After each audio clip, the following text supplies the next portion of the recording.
let's get it going. Oh, yeah.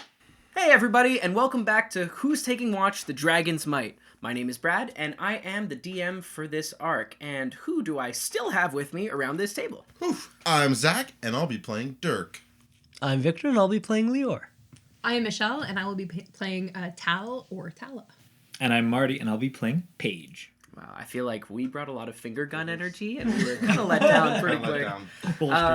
So yeah, welcome back to our show. For those of you who don't know, Who's Taking Watch is an anthology D&D actual play show where us group of friends and DMs intermittently take turns telling stories in some of our favorite worlds of fiction and peppering in a little bit of 5th edition Dungeons & Dragons gameplay in there. This is our journey into the world of Robert Jordan's The Wheel of Time, which I continue to be stoked about as we add more and more stuff from that world into our game. Just a reminder, if you haven't read the books, please do read the books. If you haven't watched the show, watch the show. I think it rules. Much like the show, this is another turning of the wheel, so there are things that are slightly different than in the original words as written by Robert Jordan, but I think, barring some real bold insult choices by me, I think we stay pretty faithful to the world. I just wanted to make a quick note that I forgot last time. For music on here, we use the sound libraries from Sirenscape, as well as a bunch of music from Michael Ghelfi Studios, who very, very generously allow a large portion of their sound bank to be used by streamers such as ourselves. Please go check them out, support them, buy some of their tracks. I passed all my finals this year and felt like an absolute legend to this heroic music. Yes, Zachary? Is it Sirenscape because of syringe? Wouldn't it then be Sirenscape? I'm okay with it. I want to say Sirenscape, just because that sounds more fantasy. All right. I was gonna say, aren't sirens known for singing and luring? But they're with an sailors? I, not a Y. Yeah, Oh. maybe it's just like to be cool. To be cool, sorry. I didn't mean to call out Sirenscape, but just... Yeah, I'll edit in the right one. I'll do some research and I'm getting down to the linguistics now. It's like CY in the name Cyrus. It still works. SY. Could. Oh, I don't know. We're getting in the weeds here. I'm going to say Sirenscape. Final answer, we just fill bin. Great. If you've been wanting to catch up on any of our other episodes, you can watch the rest of those right here at our YouTube channel. And next week's game will be uploaded Tuesday evening at 7 p.m. Eastern Time. Ooh. And Martin's happy about that. I'm excited. And yeah, I'm excited too. And because I'm so excited, I think we're going to go ahead and turn the page and enter the next chapter of our story in Who's Taking Watch? The Dragon's Might. That was good.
So, last time we met up, we finally made it to Ghealdan's capital city of Jehannah.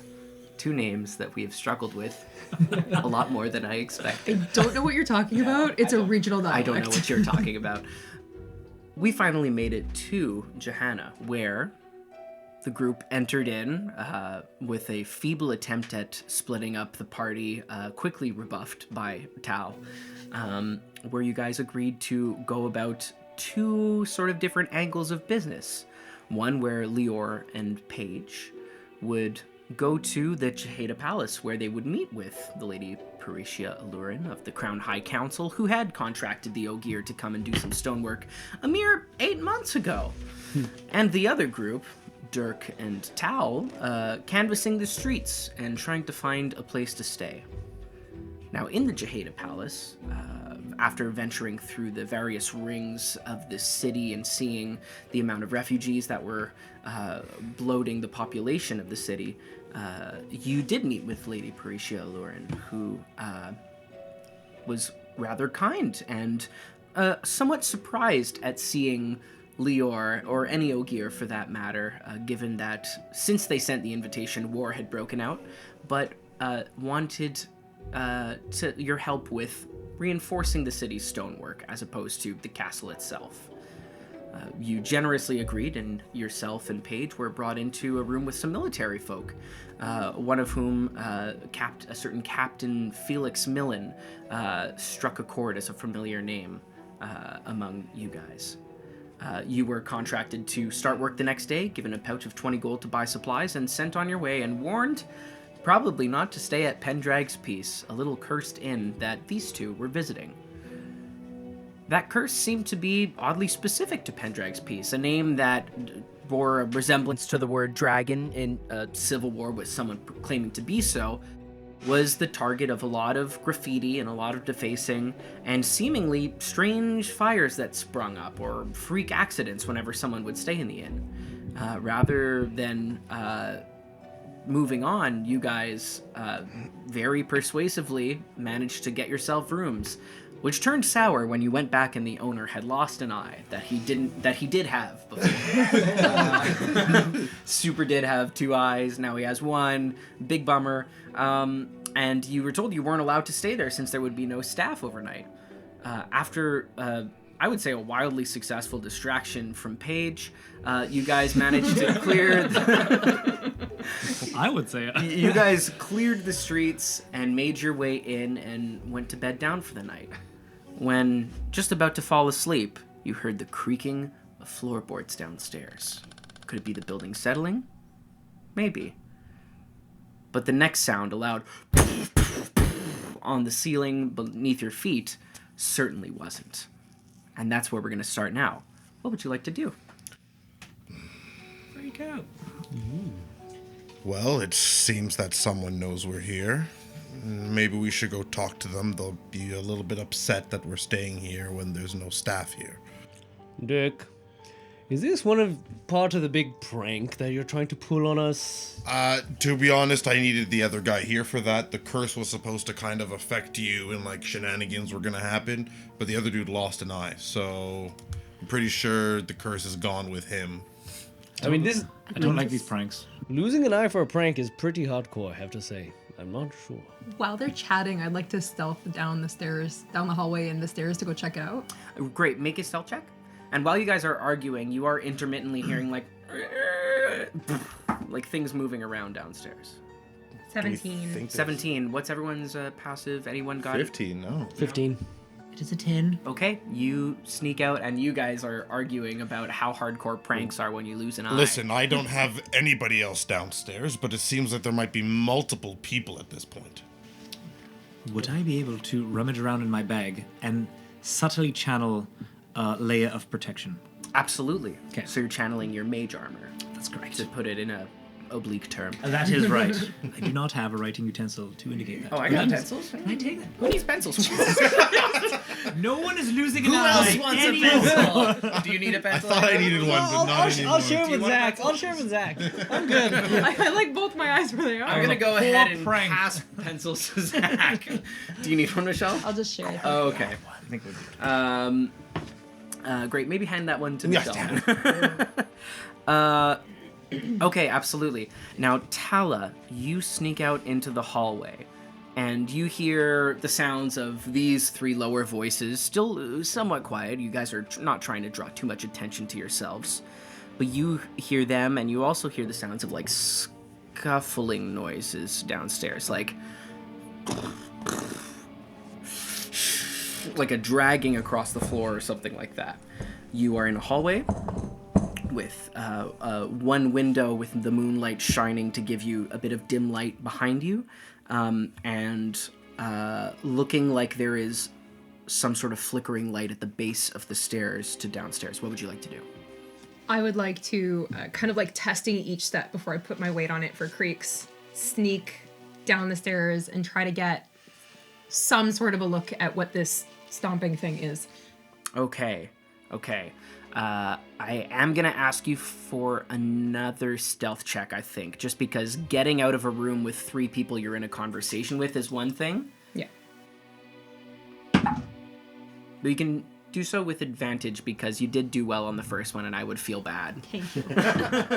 Natural 20. No! Which makes it 27. You go and you find that there is a step that you're testing the barest amount of your weight on, and all throughout you're even testing the step underneath it, and every time it's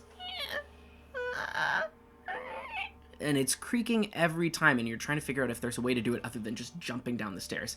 And then you realize that one of the sounds is going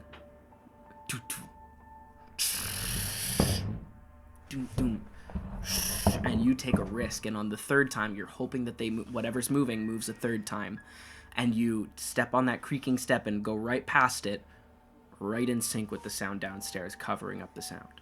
Perfect. And you are wishing to peek around the corner. Yeah.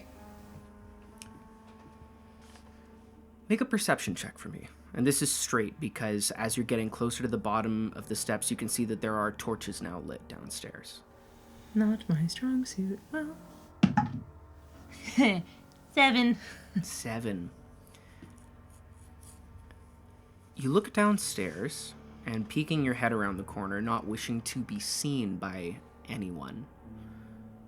You peek your head around and just in time dart it back as a figure turns back.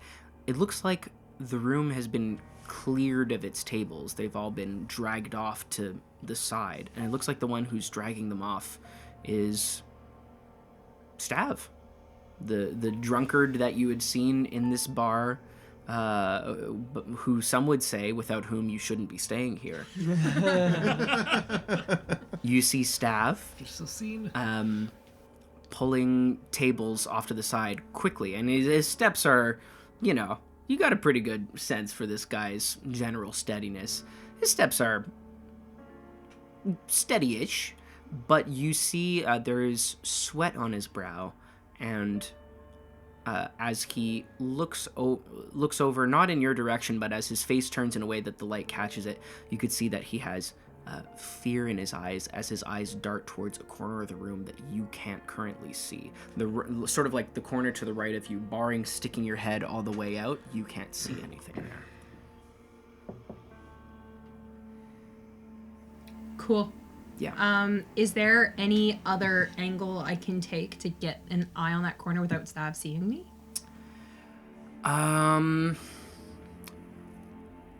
If you want, I mean, it would kind of just be dangling your head out from the corner in whichever place you think is least likely to be seen.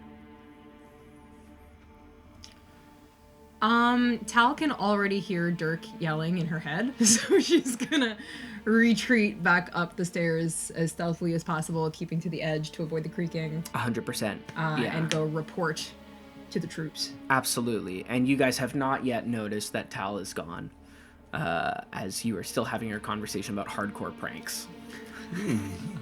Guys, I'm pretty sure that, whoever's down there is also intruding like we are, or is the police. But we were here first. Right, which is why we should go see what's up regardless. And I believe you paid already, so it's perfectly normal that... Tal, you agree we should go down. Oh, I already did that. What? What? I just, I tiptoed. They didn't see me, but it's Stav down there. He said he'd be back later for a drink. Well, it's very convenient. Perfect. He looks really scared, and he kept looking into a corner that I couldn't see.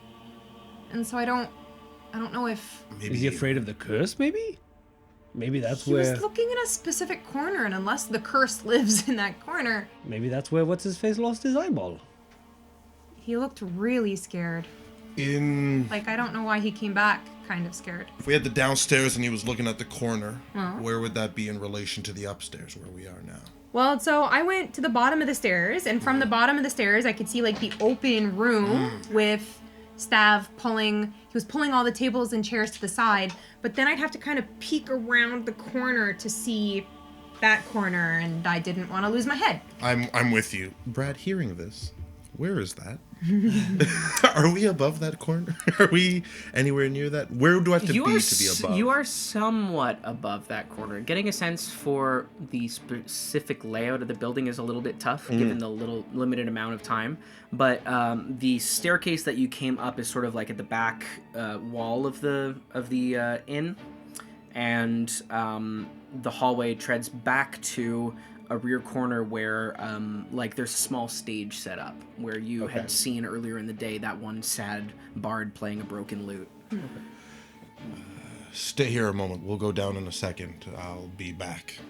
I'm just gonna exit the room and see if I can go like further into the hallway or like closer so I could be like above the stage. For sure. And while no one's around me, I'm going to sense to see if I sense anything like dark friends around. Tal is totally stealthily peeking after him. You just hear Dirk just like I'm like rubbing the walls and being like, You might Amazing. sense Paige Make a stealth staring check. at you as you leave.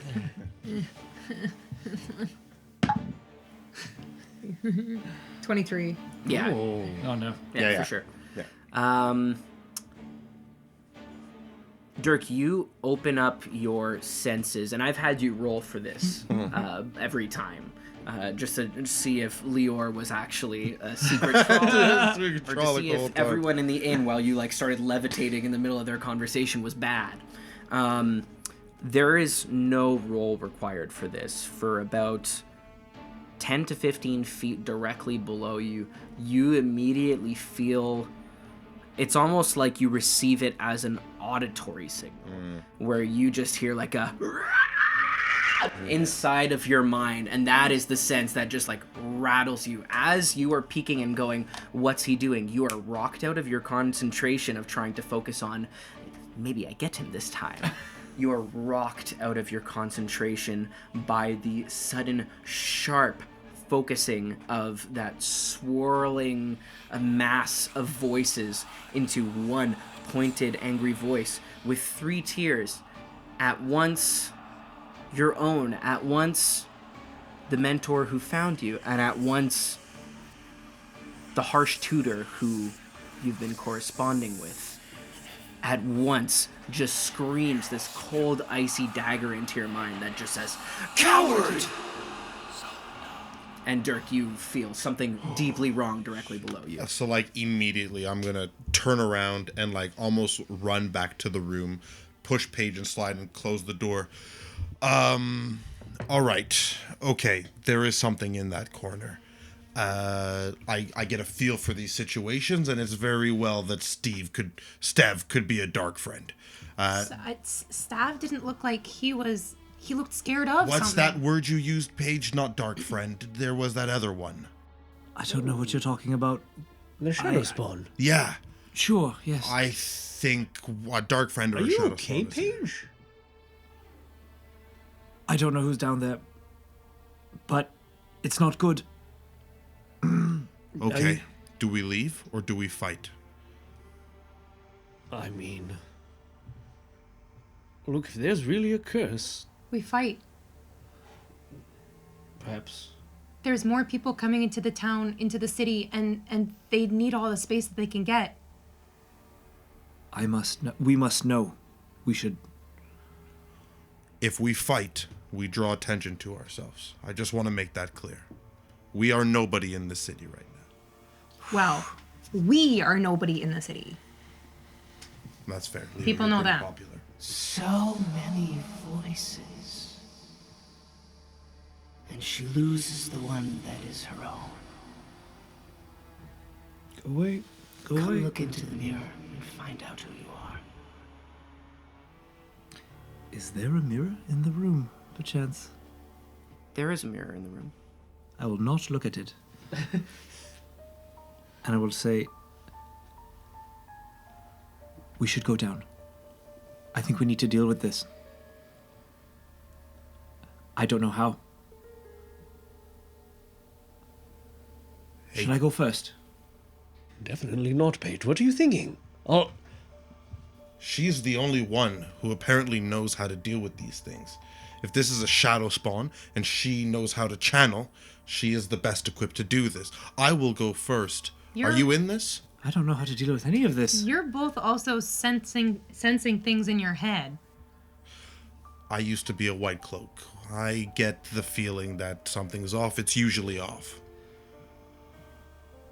I don't think it's that kind of feeling. I think you're sensing something in your head. It's not You hear a voice yell from downstairs. Please, I don't know what you want. Please. I'm going to help Stav, and I head for the stairs. I'll try to overtake you, but if you're running full speed, I won't be able to. Are you trying to overtake me as well? Yes, I would be booking it after you. Yeah. Cool. Leora, yeah. So you guys descend All the of us, stairs. Yeah. Are you stopping at the edge of the stairs? Or are you just running out into the room? What's I'm the running plan? down. Just running out into the room. Then I'll show you what you run out into. Do you We need made a help decision. lifting it? Just so if you Don't play no games. up to me, please. Oh, I missed a bit. You're good. Ah! A room! Sorry. Spooky guy. He's just fallen over. Just somebody help me. It's a ping pong ball. Did you draw this I yourself? can't get up. What's that? Did you draw this yourself? Yeah, dude. This battle map brought to you by Bradley Pizza Stromboli. Yeah. Yeah, I'm sorry. The outside walls are just boxes of cereal. Battlecam can't see I that. know. No, it can't. We should take a picture of the back for posterity's sake. This is excellent, dude. This is No, awesome. dude. I watch TV shows, and while I do it, Yeah, but I watch TV shows too. I'm just really lazy. This is awesome. If you want to donate to us to make our maps better, please do. You can't right now. How dare you! You're rolling with disadvantage. I love this. This is awesome. When he said better, he meant more expensive materials, Thank not you. better craftsmanship. Yeah, Thank dude. This you. is Thank you. listen. Christmas morning is my Christmas morning because Yeah. there's so many boxes in my house. So Did what you even draw an oven in there? No, it's not an oven. That's just like some plates and some casks and whatever. So Just do some whatever. casts. And whatever he says. You guys walk down these stairs, rather run down these stairs, and you see Stav close to. He's inside of the bar, the partitioned bar area, and he's cowering down behind there. And what you see at first is nothing, but then you see like a weird flicker in the light, and it seems that when the torchlight catches it right, this dark, wavering shadow strikes out, and it just looks at first like a weird mass, but you could each of you swear that it starts to take on some vaguely like humanoid form as you look at it, and as you feel that it looks at you. And you all just hear a voice that I think manifests in a different cadence in each of your minds, but you just hear one voice that says, "Face me." And you all feel that sickly feeling that you felt in the cave enter into your stomachs once again, and you all have to roll initiative. Can I get a surprise round because I'm cool? Amazing. Sir, yes, sir. That means that you all watch as the fun begins. As this figure, hovering slightly in the air, not too high, but just hovering as its motion. It's a low ceiling. There's not much room for activities. But just hovering over, 1 second you look, and the other second you swear that you've just blinked, but now it is 15 feet before Dirk and Paige in the front, as two of these tendrils of shadow burst out at both of you guys. And I need to change the music here. My God, this is gonna be more hype. I thought we were going to talk this out. No, that's not true. Is it Tal or Paige in the front, perchance? Tau. Yeah, I've got from the order of people saying where they ran out. Yeah. We've got Tal and Dirk. I think you just accidentally said Paige is all. Oh yeah, for sure, for I was sure. like, he could have gone to the wall but No, I'm really hoping he Big, didn't. big time I'm looking at Tal and Dirk. So Awesome, perfect. Paige fell down the stairs and landed up at the front. No. Dirk, will a Blasted 19 hit. It would. However, I'm going to use my reaction to add my proficiency bonus to my AC. So I'm going to get +3. So I'm just going to like bring out my sword and deflect whatever's coming at me. Incredible. As this tendril reaches out to you and you start to feel this fear seep into you, you just slice it off and it feels like it's lost that connectivity.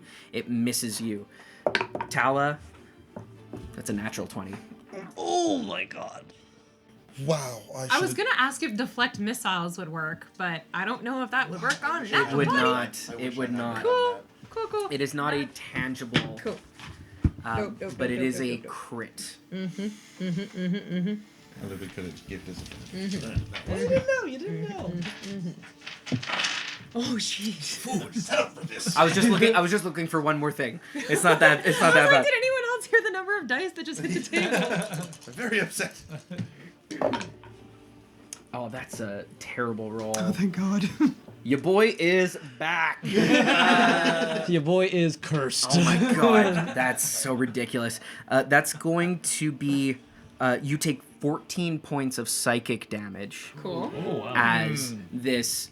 You guys are now starting to hear this low, like, almost like electrical hum with a lot of bass, but when it makes contact with you, you hear what Dirk felt in his heart of hearts when he was using his divine sense. You hear that horrible and it just rattles your mind with fear and trembling, and I need you to make a charisma saving throw, please. Come on, baby. 4.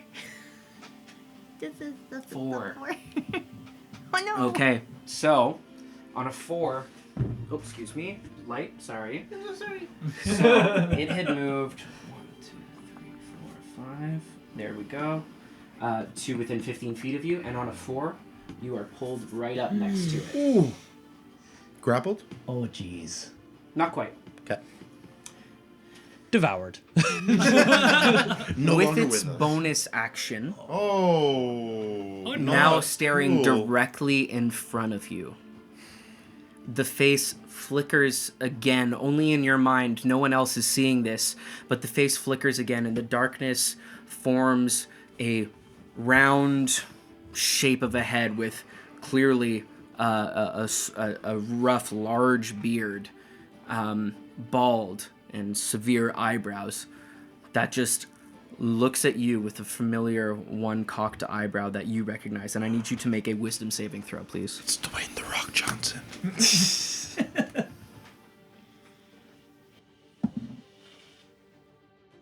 15. That is what you need. Thank God. As Oh boy, you, Tao. as you briefly see,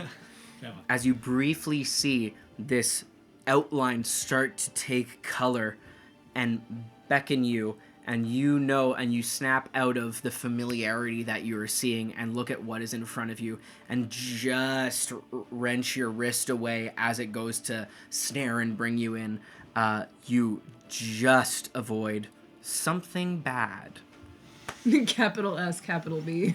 Yes, that is going to be the end of the entity's turn, bringing us to you. And unfortunately, I am going to need you to make another wisdom saving throw at the start of your turn. No, I'm not trusting this one. This one only does well for me on stealth checks. It rolled you a 15. 11. 11. You wrench your wrist out of the way, and the figure then turns and looks at you, and in your mind, in a familiar gruff voice, you hear, Boy, no one's going to take you in if you can't face the music. and just glowering over you, you sense this familiar face from your hometown, and you are frightened of it. Like the condition, you're frightened of it. Just so we're so clear. You are scared. You're currently frightened of this creature, but you do have your turn. Cool. I to attack is at disadvantage when I'm frightened, right? Yes.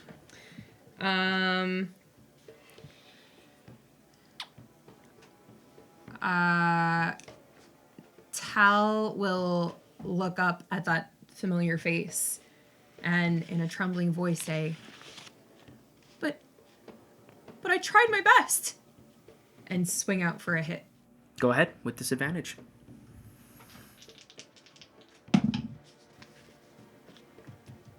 18. 18 will hit. Your martial arts dice is a d6. Ah! Yeah, I saw that pointy thing. I forgot to oh no, I did change that. I just wasn't reading it properly. 7 points of damage. 7 points of damage, okay. Nice. You, as this rumbling voice comes back in your mind and goes, what do you say? I tried my best? Yeah. Sometimes your best isn't good. What the And you do make contact with it, but you feel as your fist sort of passes through that it has touched something and it pulls at something that leaves you feeling sickly, but it doesn't do the impact of a normal punch. Okay. It's doing some impact, but not the impact It is I'd doing like. some impact. All right. Half impact. Well, ish. All right. I will use my bonus action to attack again. You have a second attack. I have a second attack. You're level 5. As long as you're level 5 monk. No way, no, man. I'm pretty sure. Level 5 is always extra attack. Yeah, I'm pretty sure. Unless you're a rogue or a I will bard. do a second attack. Yeah, right. At disadvantage. That will not hit. No? Why No. is that? 10. 10 will not hit. No. No. I will use my bonus action to attack. Yes, you can use your bonus action to make a strike. To just make one? Unless you spend a key point to do flurry of blows. That is your choice. I'll hang on to it. I don't want to use key points while I'm rolling at disadvantage. Sure. Natural one. It's not going to do it, unfortunately. You bring up this bravery in yourself to strike out even though you're frightened, and you connect the first time, but how nonchalantly this figure that would once be proud if you managed to land a strike just looks at you and says, You could do better. Or can you?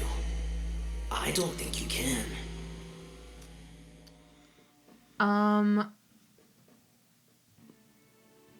I will use a key point. No, I won't because I used my bonus action to hit. So never mind. Yep. I'm there. okay. That was not a good call. Okay, so that's your turn. You end your turn there. Cool stuff. Yep. Excellent. At the end of your turn, the figure is just going to focus its attention, and all this, it looks, Tal's talking to it, and you're all horrified by this thing. It's just inherently frightening, but you're not hearing anything from it other than a deep, low hum. But Tal's interacting with it, and you're wondering what sense it's making when all of a sudden it looks towards you, and just a face of a trusted person in your life takes the fold. A person relied on or once relied upon. Someone that you looked to for guidance. Do we know that, I'm assuming we don't, that we all see someone different? Absolutely not. Terrifying. All right. No. And that person just looks at the three of you and says, again, in a weird, like, modular, 3-layered voice, Do as you're told. and I need all of you to make a wisdom saving throw. No, actually, you're out of the radius. Me? Tal, yeah, you are out of the I radius. rolled well for once. I'm so sorry. Well, nothing would have happened anyway. That's how that works. 13. 13? 12. 7. All three of you look at this thing that you are coming down to fight, but all of a sudden, it's not a position of fear. All of a sudden, Brahm's giving you a job. Son, there's work to do. Take down this wall for me. and points around, and Paige flickers. Where Paige stands on the stairs, you could swear that you see a weird stone thing that's in the way. A well-dressed man in a military uniform with sharp blue eyes and white fading hair looks at you and goes, Boy, will you do as you're told? Or will we have to bring someone else into this?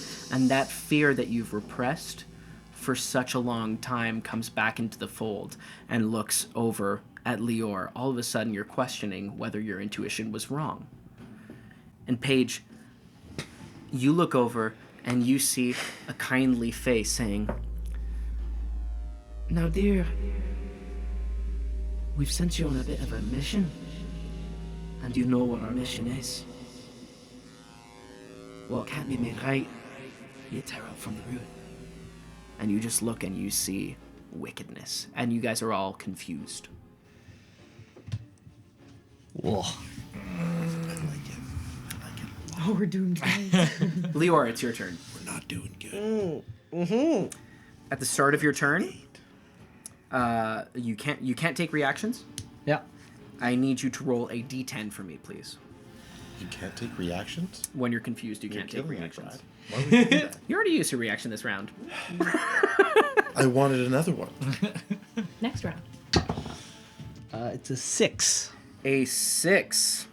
Unfortunately, you manage to fight off the urge, but you feel just rooted in place as Brahm goes, What kind of apprentice are you if you're not gonna do what you're told? Tear it down. Tear it down. and you fight that feeling as you manage to break through for a second and see Paige's scared face and recognize in her large eyes your own scared emotions, and you manage to fight the urge to swing. You cannot take actions this turn, and as it comes to the end of your turn, I would like you to make another wisdom saving throw, please. Sure. Please do better. I will try. Yeah, Lior is just like, there's this moment where he's like thinking of that dream. Yeah. Where was the quarterstaff and the hammer, and he's holding that hammer and he feels that same fear that he had where it just required destruction. Yeah. And it is trying not to. Oh, Jesus. We're doomed. Burn me. It's a 9. Jesus, burn me. You're still in this state, trying to fight your way through it, and some part of you recognizes it, but some other part of you feels something stirring that maybe you can't stop. That brings us to Paige's turn. Paige, I need you to roll a d10 for me. It's a 10. You can move and act normally this turn. You still have this confusion. You have this confusion, Paige, but a storm of voices telling you things that you don't want to hear is something that you are uniquely braced for.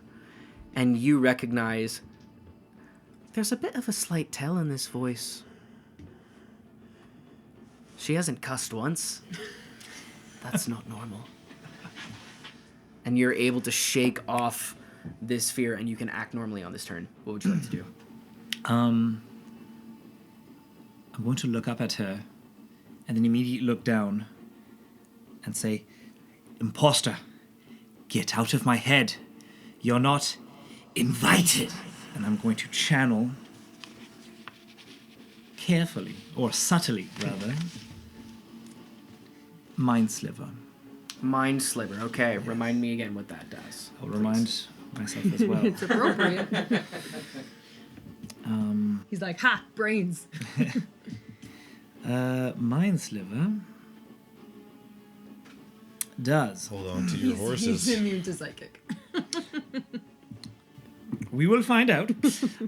You drive a disorienting spike of psychic energy into the mind of one creature you can see within range. The target must succeed on an intelligence saving throw or take 1d6 psychic damage and subtract 1d4 from the next saving throw it makes before the end of your turn. Okay. What's your DC? It is... Sorry, it's 2d6. The DC is... That's a cantrip? 16. It is a cantrip, yeah. Rad. Yeah. Unfortunately, it does make the save. Oh, no! But I will give you this for free. I'll take freebies. You feel the effect of like sort of slowing things down and the disorienting thing. You feel that shake off, but you feel I don't even know if it's visual. I think it might just be you that sees it, but this bright violet spike of air and spirit that you send, and I think there's a bit of water in there as well. Yes. That you weave into a sharp point and shoot there. You're used to it piercing through, but there's nothing to pierce. It looks like that just goes straight through, but it shakes off the residual. It doesn't look like any sort of psychically affecting channeling will do damage to this thing. All right, I will take note of that as I run past Lior and between Dirk and Lior, and then run for the bar. I can move it if you want me to. I would love you to. Yeah, That would be actually, that'd be great. Okay. 5, 10, 15, 20, 25, Yeah. 30. I'm not sure if I can get here. You could just get there. Yeah, absolutely. I'm looking for cover. I'm not sure if there's any cover to be offered, but I will do Sure. that. You just get there and crouch as best as you can. Perfect. Do I see Stav in... You do see Stav. Stav is cowering inside of the bar and going, please, I just wanted a drink. I'll stop.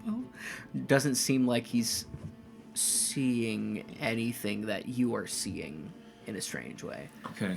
Yeah. Would I be able to call out with my interaction to Stav? Yep. And say, Stav, what is going on? You absolutely can. I'm gonna roll an intelligence check for Stav. I assume that he might be... I'm warning you, berated on a by good this. day, he's...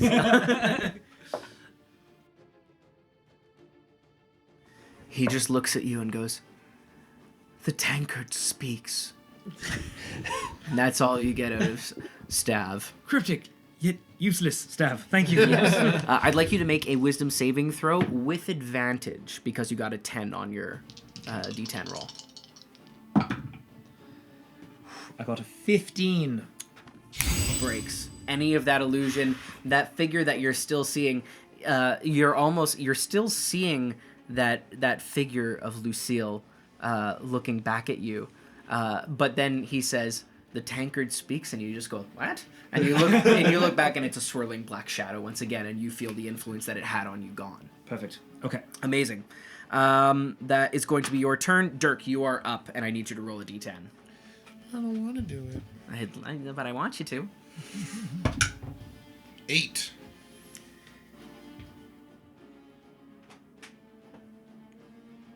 Oh, you are so fortunate.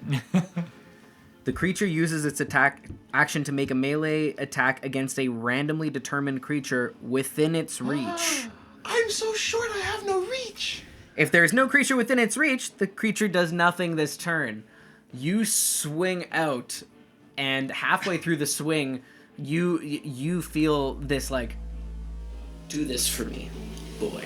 And you turn and you just see tons of these shadowy figures, and you go and swing out to cut one down, but swing straight through and almost like stumble to a knee, realizing that there was nothing there.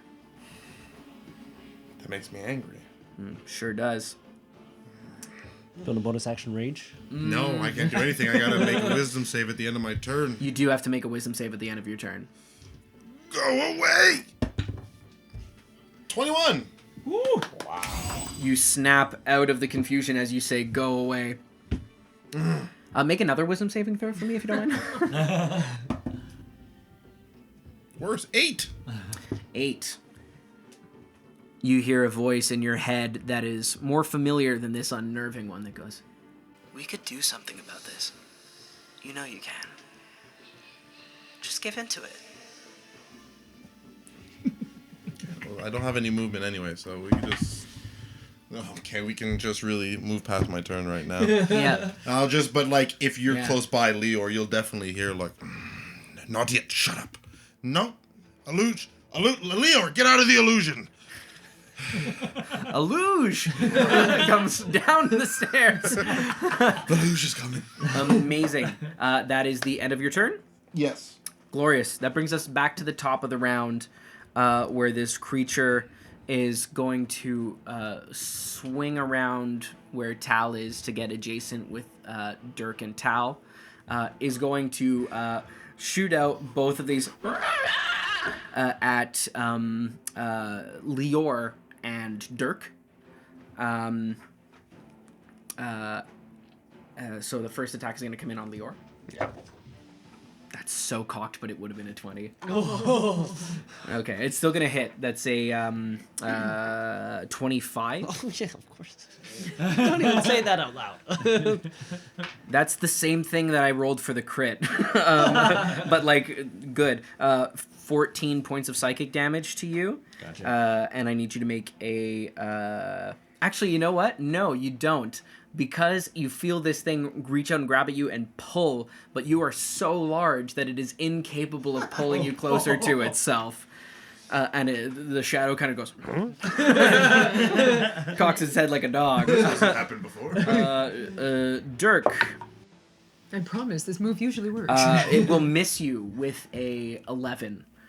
It's moved to become adjacent with me, and I could... It has moved, yeah. Just it's still with Tal, but adjacent to you as well. So here. That's correct, yes. Okay. Yeah, and if we're going to move that thing, I just saw it fall out of the styrofoam, so just, like, slide. Yeah, slide it. I'm sorry about that. As I, like... Okay, give me, like, 3 seconds. As I dodge this, she's frightened. Tal's frightened. Yes. Tal, are you looking at the thing you're frightened of? Are you cowering? How are you frightened? Oh, actually, you know what? Tal, you feel as this thing starts to move once again, you feel that the fear has left. Oh, damn. Cool. So I'm a lot less scared than I was literally a second ago. So what are you doing now that you're not scared? Shaking my arms, getting ready to swing. All right, are you like looking at this thing? Are you looking away? Are you being like, "Whoa, is there any other?" So like, what are you looking at? I'm looking at this thing. Yeah, it's real convenient that There is a bit of a shadow in between the two. Oh, a bit of shadow, huh? There's a little bit of a shadow in between the two of you. For now, I'm going to just use a repost as a maneuver. Okay, cool. So now that he missed a strike, I'm gonna like dodge it and go on guard and just absolutely slash through him because it allows me to make an attack when someone misses. Amazing. So go ahead and make that attack. 12 plus 6, so 18. 18 will hit. Woohoo! I'm gonna start throwing my dice like Zach. And I'm gonna do 9 slashing damage. Nice, okay. I'm gonna do 9 slashing damage. 9 slashing damage is what we're doing. I just damage want to confirm that we're doing 9 slashing damage. Yeah, absolutely. Okay, That's great. That's all. Wait, you didn't tell him how much slashing you're doing. Sorry, just clean cut right through. Do I feel resistance? Yeah, here's the thing. You keep telling me that you're doing 9 slashing damage, Yeah. but you feel like you're doing a little bit less than 9 slashing damage. Possibly rounded up to 5 slashing damage. I love it. It was a good test. Now I'm a little upset, and I'm like, maybe I should have done more than just 9 slashing damage, but it's too late. We're good. Amazing. Cool. Very cool. Shut up. I'm not doing it yet. Now, having just been hit by you, it is going to use its bonus action to reach out as it sort of dodges back. This figure that you recognize dodges back, again, just outlined in shadow, not given any color yet, but dodges back and goes, "You would strike at me." And just glowering goes to encompass you. You can see that, like, Dirk is going to, like, give one of those, like, comebacks, but, like, as the form gets bigger, he, like, actually visibly shrinks. You can see that it's taking a lot for him to, like, strike back at whoever this is. So, to determine how much you shrink, I do need you to make a wisdom saving throw. Yeah, absolutely. 9, I shrink a decent amount, I guess. That's a lot of shrinkage. You shrink quite a bit. As the rest of you, what you see... this is such a minefield. What the rest of you see is Dirk valiantly swing out at it, and then immediately starts to cover him up.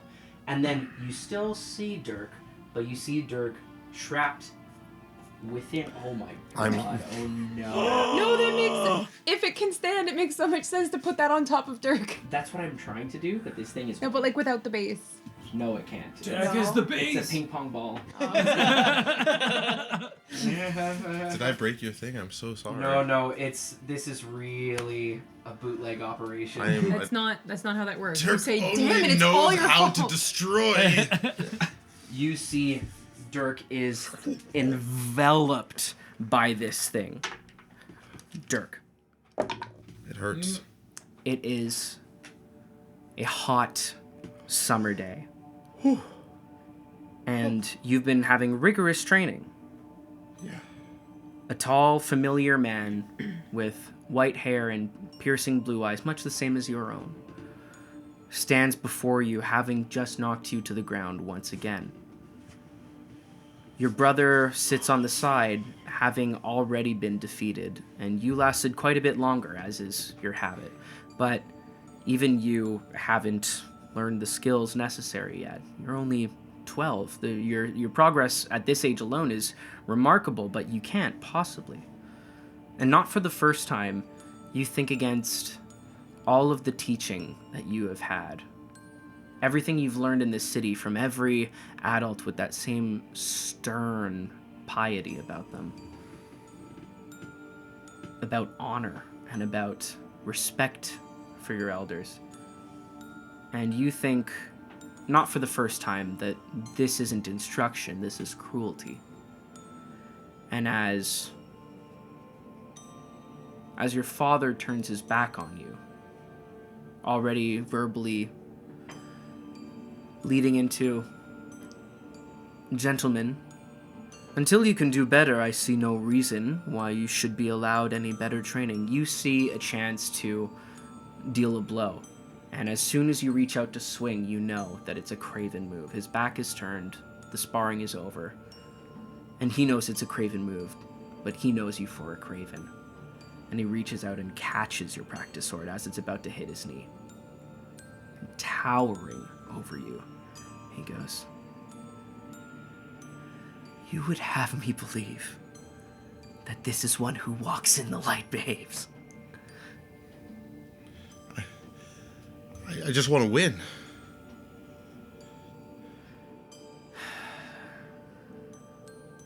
So do the Dark Friends. At what cost? Tell me, what cost are you willing to pay? We should pay any cost to beat the Dark Friends.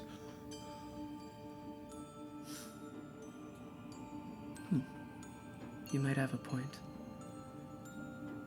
You know, there comes a time when every young man begins to question the instruction that they've backhands you across the face.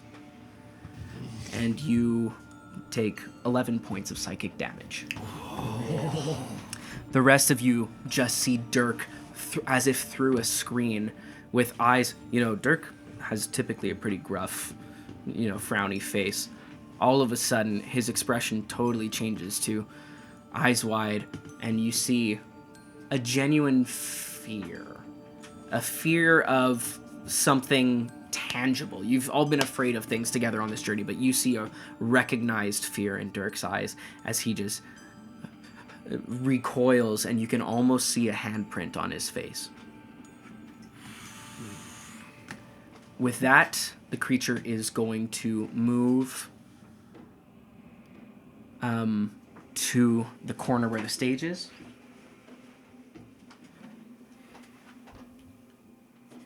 Taking Dirk with it. This is a problem. Opportunity attack, please. Yeah, absolutely. Lior and Tal, you can both take opportunity. I do not think I can because You I'm weren't in range? confused. Oh, yes, you can't take reactions. That's correct. 21. 21 will hit. Absolutely. Go ahead and roll me some damage. 7 points of damage. 7 points of damage, okay.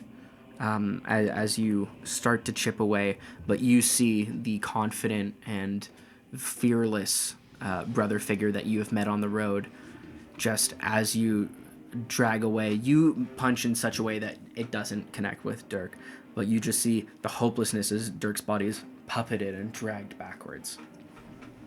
That's going to bring us to your turn. I'm gonna chase him down.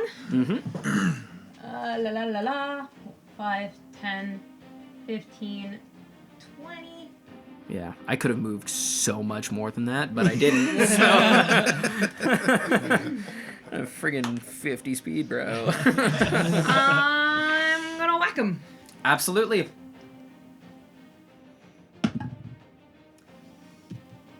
23.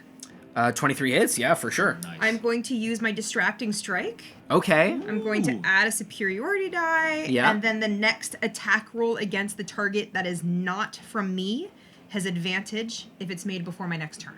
Wow. So cool. Very cool. So that's 2d6 for damage. That's like a Tasha's thing, right? I want to say.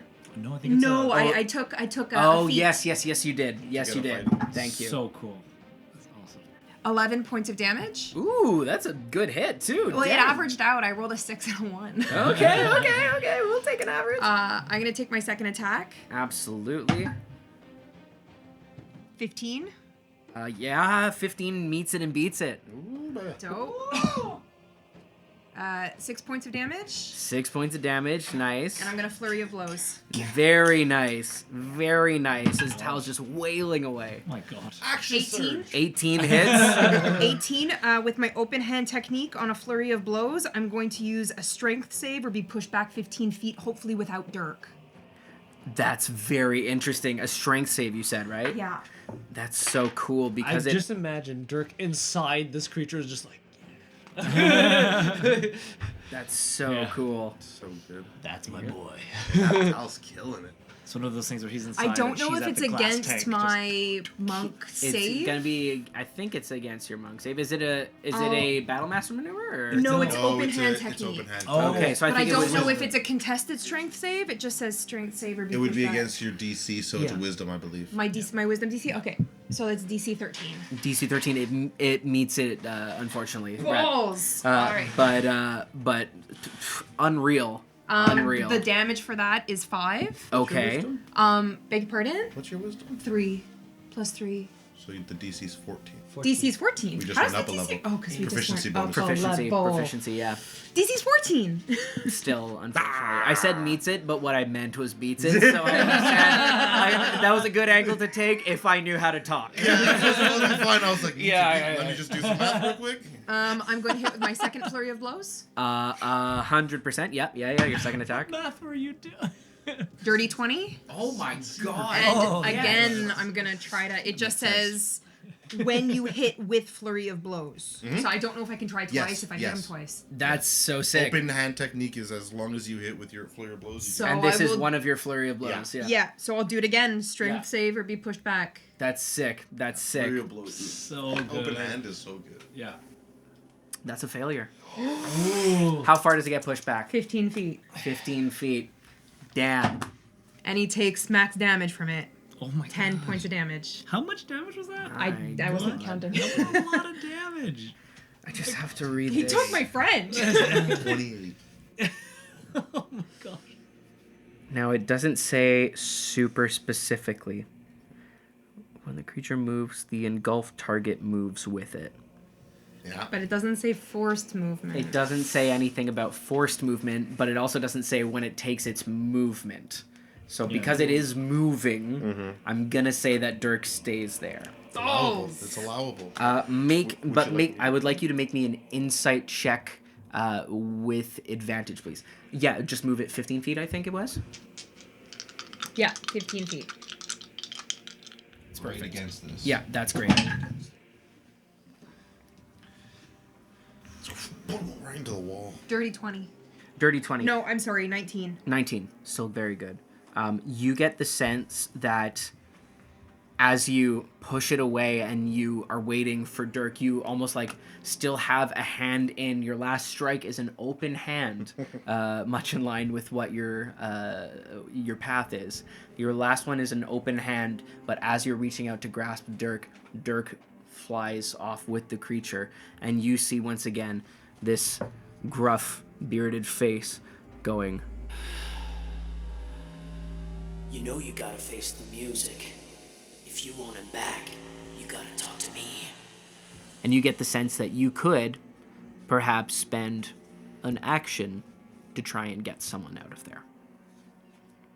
But even with resistance against bludgeoning, piercing, slashing, you did an insane turn. An insane turn. And you see this thing is flickering angrier, but you also know that people start posturing when they feel a bit more nervous. I'll answer. I am listening to the music. You taught me how to dance. Take inspiration. That's so hard as hell. Woo! That's so good. Oh my god. Friggin' cool.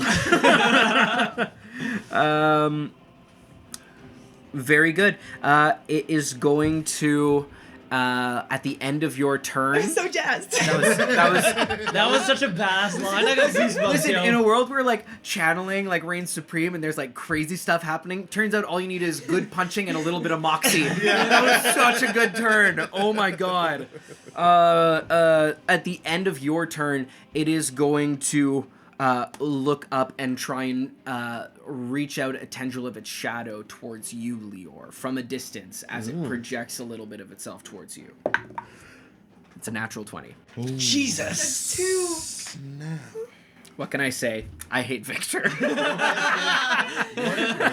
that was one against me, one against Victor. Okay. I feel like I crit on you a lot, though. What can I say? I roll bad for damage. That's a 1 and a 2. Nice. Good for you.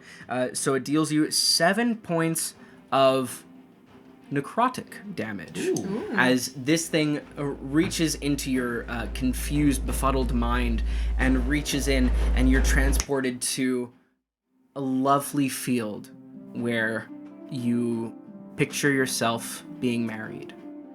And your parents are there. Even you convinced Brahm to officiate, which is no small feat. But as you stand at the one side of the meadow, and coming towards you is a young female Ogier face, one that has a familiar dimple only on one side that you've written many a book about. Books. You see yourself pictured on the happiest day of your life to come, and you see this figure look at you and go, "My sunflower, what is it in your hands?" And you look down, and the walking stick that you had carried with you is a giant, ugly hammer with a pick on one side that is dripping red, as you see the fear in the eyes of the one you want to fear you the least. And you take 7 points of necrotic damage as you feel the physical effects of what would happen when a dream dies. Jesus, Bradley. But it is your turn! Oh shoot, I have to make so many Constitution saving throws. Oh, yeah. I have to make 5 Constitution saving throws. Yeah, most of them For are what? for 10. Oh, though. for They are all for 10, 10. yeah. Because it would be bonkers if Confusion had no concentration. It fails on the first one. No one's confused anymore. Would that have happened on my first hit? It would have happened on your opportunity attack. Yeah, fair. Yep. Yeah. Just, it's going back too far. But I think if Confusion had dropped, Lior could have gotten an attack of opportunity, but that's just, Leo, I think it's I don't think you were rewinding too even in far. range, actually. I think I had No, walked he him was, over. yeah. He Okay, is, 5 feet away. Yeah, I got confused because the creature's melee range is larger. Because he would have had an attack of opportunity. Yeah, but good on looking Leor, out. but That's that was- 100% true. Sure. Yes, Lior, your mind comes back to you as this, you despair for a moment as you feel this part of you die, and then you blink and you're not there. You're in a sad bar with a man who is crying about a tankard and a friend who has been dragged away by this thing that made you believe that which was not true. That kind of just ends really fast.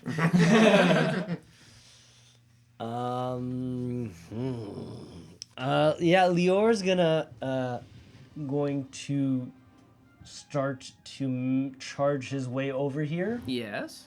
Pastel over Yeah, there. because you got that big speed. Yes, exactly. I got 40, so I can just get in range. I think you're still technically 5 feet away. Oh, Because he's pushed in the corner. you were here. I was there, yeah. So I would just come across instead then. Cool. Is he? He's like pushed technically in the corner. He's like there's Yeah, a you would square have. here. You could have stayed in Yeah. the same line. You just have to go there. Okay. Yeah. Okay. Sorry, I can't see from my angle. The Stromboli's in the way. Yeah. Yeah, I'm gonna say that's fine. Come at me.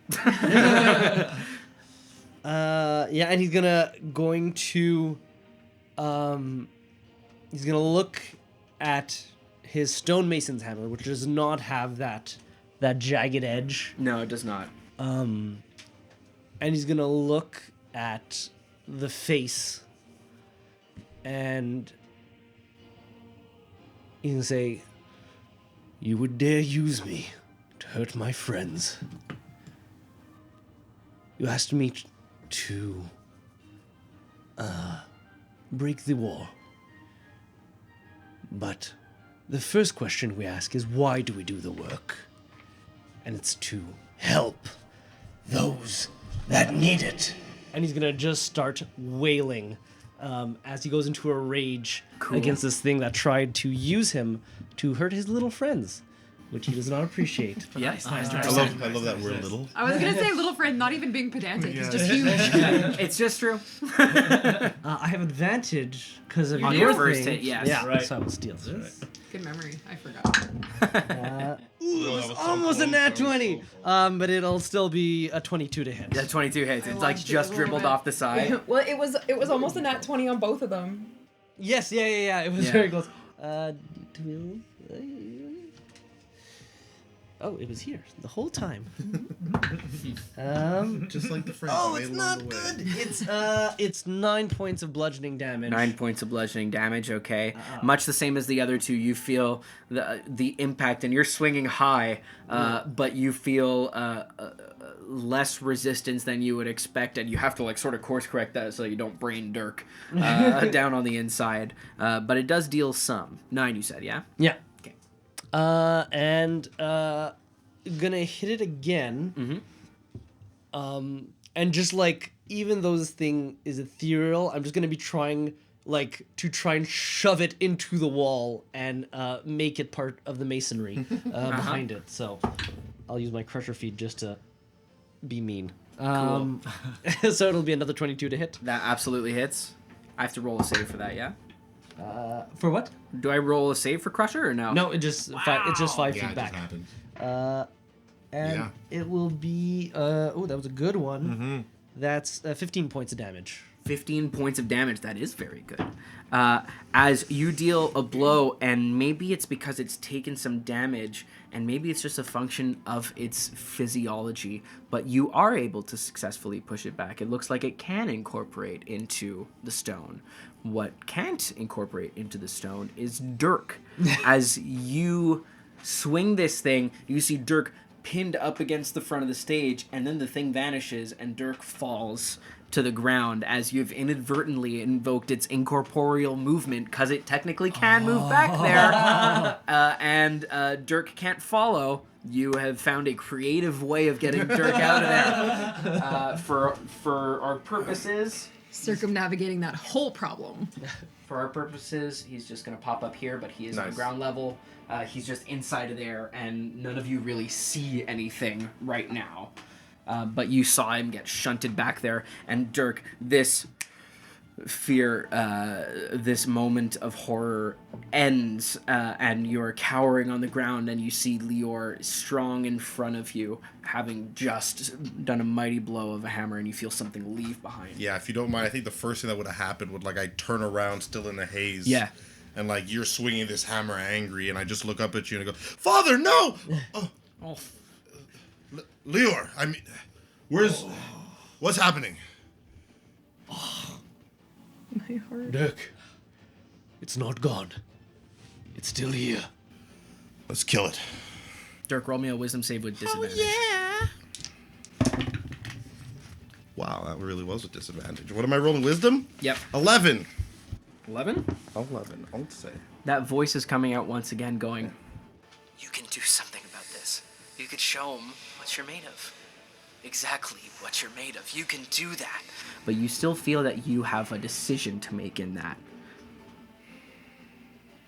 I don't see it.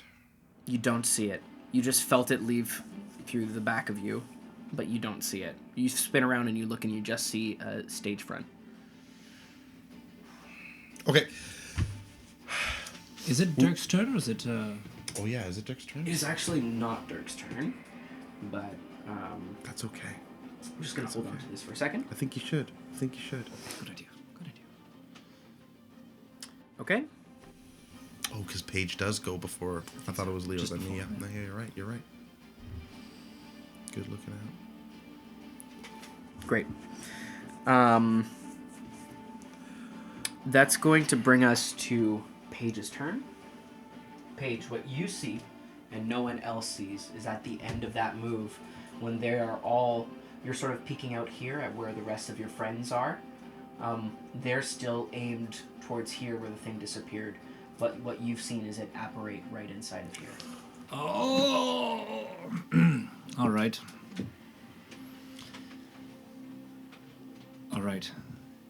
Paige will look and... Sorry, yes. I do need you to make a wisdom saving throw at the start of your turn, please. Oh, goodness, no! 19. Ooh, nice. The face changes to a stern, tall woman in blue who's looking at you and going, It's untested. We can't trust you. You can't trust yourself. What kind of control might you say that you have? What kind of control might you say that you have? and you hear the swell of voices inside your head going, We are always in control. You are in control. Don't listen. and you're able to shake off the admonishment from this figure before you. I am in control, and you are not real. I will beeline towards my friends, and I'm not sure Yep. whether it is 30 feet. Mm-hmm. 1, 2, 3, 4, 5, 6. Says, onto the dance floor. Perfect. That's where Paige likes to be. As Paige gets there, she says, "He's appeared in the bar area." And look at Dirk. And say, "Dirk, come back to us. We need you. You can trust us." And as she says, "Trust us," you will hear voices in your head. And you will hear your father's voice say, "Stand up and fight like the boy I taught to fight." And you will hear Paige's voice say, a conversation with Lior say, "But he's a protector. We know that." And you will hear all these encouraging voices of people in your past. And you will feel energy surge through your body as the wind picks up around you. And I will subtly cast haste with my channeling ability. Oh. Can I do that? Absolutely. You can certainly do honored. that. Just mark off that sorcery point. Yes. And as Paige calls attention and says, "He's over there," you do look and you do see this dark flickering and you hear a weak scream of like... Poor Stav. Yeah, poor Stav. Stav, listen, poor John runs this place. Poor Stav is in it right now. And you just hear this weak scream of like, "You can't take... There's nothing left to take. There's nothing left to take. I don't have any..." And just breaks off into like terrified whimpering. But you do see flickering above the head of this bar, this large mass. Is that... That is the end of my turn. That's the end of your turn? Yes, as I'm looking to Dirk. At the end of your turn, as you are looking to Dirk and giving him this encouragement, what you all see is, as you say, is behind the bar, pivots over, and unseen to Paige, another tendril shoots out at you, Paige. Is a 21 going to hit? 21 hits. My God, dude. Me and rolling ones on damage. Name a better, more iconic duo. Paige. You remember the first day getting off that boat. A river boat, not an ocean boat like you're familiar with. You remember the pride of walking up and starting your education, walking up to those tall gates and high spires. And you remember the pride of starting your education and speaking with other new entries into the school. And then you remember the real memory of how it came crashing down when that tall woman in blue took one look at you, put one hand on you, and said coldly to you, "You will never be one of us." And you take 5 points of necrotic damage as you remember how crushing that was. Dirk, that's your turn. You're fast as hell, boy. I mean, I might not be. Can you make a con save? 14. Oh. Good. I was going to be mad at myself for that. That would have been so mean. Are those bar levels or are those walls that block off the kitchen area? Those are bar level, baby. Okay, yeah, absolutely. You'll see Paige like wince and grit her teeth and then open up her eyes and still be looking at you. I'm gonna kind of get up and have the sword kind of drag behind me as if it's heavy for a little bit, and I'll go, Lior, I don't need your help. Tal, stay with Paige. And I will move, I was here. You have twice. 5, Yeah. 10, 15, 20, 25, 30, 5, 10, 15. And I'm just gonna leap off of the bar, if you don't mind. And I just take out the sword in a long overhand and go, be gone, Shadow Spawn! And I'm gonna try and slash through it. 100,000%. Yep. Okay. Go ahead and roll that. That's dope. So good. So that's a 16. A 16 will hit. Give me a second now. Oh, I need to make a wisdom save for myself. Yeah, you do. Do it. And you have to tell me what it is. It's a 14, which means I'm doing pretty good. So It's a 14, so it's your choice. Yeah. But this creeping thing is starting to add up on you. Every time that you fight this urge, it does get more difficult as it goes, come on. I think you I'm can gonna stop this. Yeah, I'm gonna swing right through it with a regular hit, and I'm gonna do 9 damage. 9 damage, okay. This thing's starting to look hurt. And I just Starting to look pretty hurt. Sorry, that sounded like it had a million hit points. can I be on like this side of it when I land? Sure, yeah, you get double your movement speed from haste. Yeah, 60. Yeah. Like I'm breathing heavy. I'm seeing what it's doing. I'm assuming I still see the face of my father in this thing, and I go, You see many faces. yeah. Oh, it's okay. I that up. Can I make that a trip attack? You can make that a trip attack. Sorry. You have to make a strength save. You actually can make that a trip attack. That's crazy. I passed, though. You passed though. Yeah, I Okay, rolled that's a fine. 19. Okay, I get to add 3 damage to that. Okay. So that was from 9 to 12. sort of save. And then seeing that I'm not doing what I want to do, I will, is there a light switch, just like right next to me that'll illuminate the area I'm in? No, there's torches. No, there's torches. Not how that works. There's torches that are lit that seemingly were lit by Stav that you saw when you came down. Trying from to scouting. just reduce the visibility of my sword, I'm just gonna do like a front stab as I take my action surge. Mm-hmm. You do have a second attack. From haste. Because haste. Haste. From haste. You get one extra attack from haste. Haste! 14! Just misses.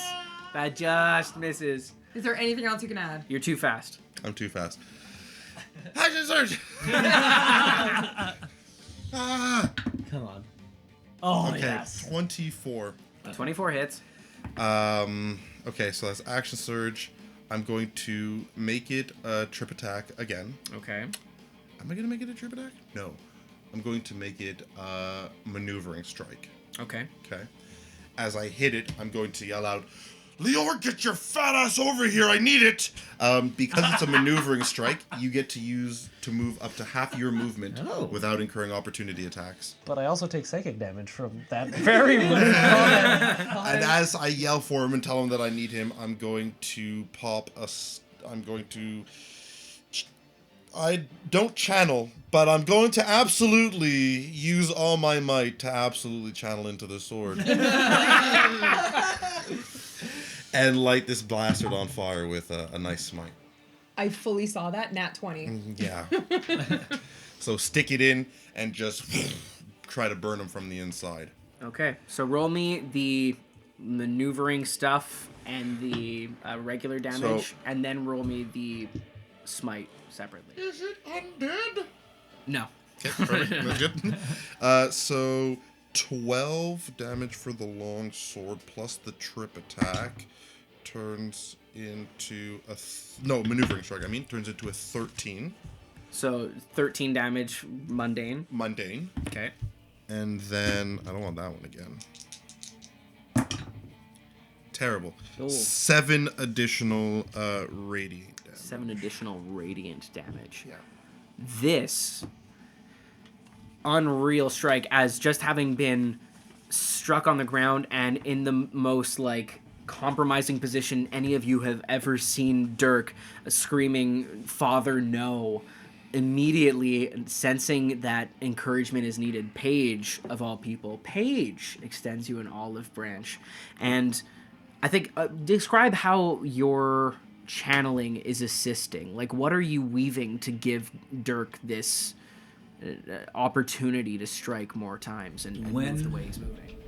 When he's running, he's being guided by all the mentors and all the people who have had an effect on his ability. So it's no, raise the shoulder. And he raises the shoulder for a harder strike. The wind behind him is pushing him in the right directions to be able to either weave out of the way or give more speed to his attacks. As he's running, the earth itself molds under his foot and then ricochets a little bit to push him even faster and further ahead.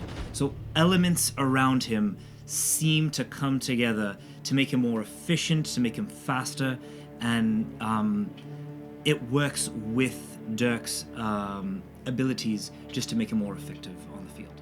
And so I think it's a unique, as much as you are being taught by your instructors, there are some things that confuse them about the way that you work. And while any self-respecting practitioner is able to bend the flow of the air and lend someone easier ability to dodge or a little bit of a burst of speed when needed, it might be your particular connection that no one quite understands that allows you to also turn that into heroic bravado. There's no other way to say it. As you imbue Dirk and you feel from the moment that you felt lowest come back all these years later, you immediately feel your most perfect self. You are strong enough to do anything, and you have every tool at your disposal. And that nagging voice inside your head manages to sneak by your defenses by sneaking in among the rest of the familiar voices that you hear offering you encouragement and saying, "Do it now, give it everything you've got, no one's looking." And you do. You give it everything you got, and you light this thing up. And Tala, the doubt that you've had, perhaps self-imposed, goes away as you see where there is no torches, a blinding light sear through the darkness, and see not anger, not rage, but lit through this black specter, just the self-assured confidence in Dirk's eyes that says, the self-assured confidence that you've seen many a time against your mentor that says, "I know what I'm doing at a level that no one else here does." As you light this thing up for a lot of damage. Yeah. Is that the end of your turn? That's the end of my turn. Sick. So good. It's gonna bring us back to the top of the round where this thing just confronted with something that is unfamiliar compared to everything else. And again, you guys have all felt this queasy feeling, this familiar thing that you're learning to work through. The queasiness goes away for you in this moment. But it looks at you with a sense of, and you see, once again, your father's face, but amid the distaste and the disgust, you see a spark in those blue eyes that you thought you only recognized as a feeling in your own of fear. And it just reaches at you and tries to claw out at you twice. Wow, geez, a 2 and a 19, opposite extremes. So on the 2, yes, because it misses. It sure does. I'm going to use my last maneuver to repost that. Okay. And seeing the hint of fear in those blue eyes, I'm going to say, "Who's scared now, father?" And I'm going to try to rip this guy apart. That's not going to be good. Do I get advantage because I'm really cool? Because that's only a 13. It's only a 13, really? Yeah. Dang. This really sucks. I was really hoping to go hog wild on that one. Unfortunate, because I think you're really cool, but I don't think the mechanics... No, it's all right. That's okay. Unfortunately, you do miss on the 2, but on the 19 they'll it hit me, does hit you, yeah. Dirk, that is going to deal... I'm sorry, I rolled the wrong dice. Still possible as a roll, but improbable. Yeah, there you go. That's half. Do I get plus? No. You do get +2 to AC. To AC. Yeah. So the 19 doesn't hit. Sorry, it was a 19 on the die. That makes more sense. Yeah. It was a 2 on the die and a 19 on the die. That's why I thought it was funny. It's going to deal you 10 points of psychic damage.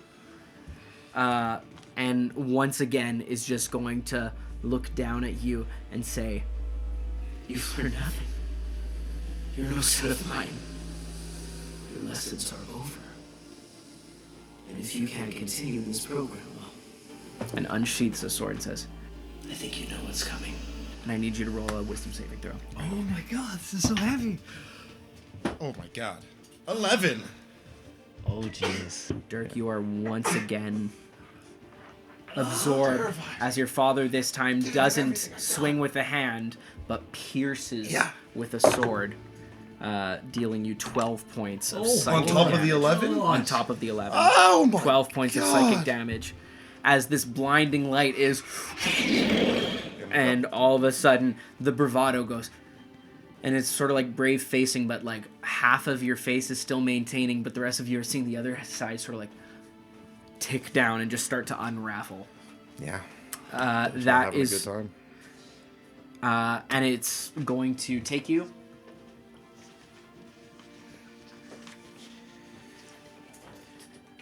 And since it can't move through stuff... it has to use the exit, which I can't fit through. I'm just gonna go... The darkness just like... Nothing like undercutting my own gravitas. Awesome. That's gonna be your turn, Tal. I'm looking up something. Understand. I can't believe I missed that. I can't believe I missed. I had so much planned for that. Oh, you had stuff to plan on top of that, didn't you? Here's what I've learned, Zachary. Never believe that you're going to hit, and you'll never be I've disappointed. never rolled so badly playing in any campaign Until you played with me. Like, think It's about our my last characters trying to energy. knock the people over, Yeah. like trying to grab. I never rolled so badly. Yeah. That's the power of Christ compelling you. Okay, I'm going to have to use my bonus action to use Step of the Wind. 100%, yep. Because I can't get there otherwise. Yes, but you So- can. I mean, like, you can with Oh, Step with of the Wind. Yeah, Step of the yeah, Wind. yeah. Sorry. That's 5, 10, 15, That was misleading 20, and mean. 25, 30, 35, 40, 5, 10, 15. Amazing. Am I incapacitated, Bradley? Am I fine? Confused? Yeah, no, you right now are just there. Okay, cool. Swing and a hit. Natural 20. Let's go. Let's go, Tao. Saving me the past 2 fights. 6, 7, 8, 9, 10, 11. 11 points. Oof. All right. And my second hit. Yeah. Natural 3. 7, 8, 9, 10. The duality of man. That doesn't hit. Yeah, it hurts. It hurts. I know. And you use your bonus action to... And I used my bonus action to dash. Yep. Disengage or dash. Yep. Yeah. And you remember that there is a possibility of reaching in and pulling someone out, but But I use just both used my your action to actions. whack. takes her whole action. Yes. I am going to use my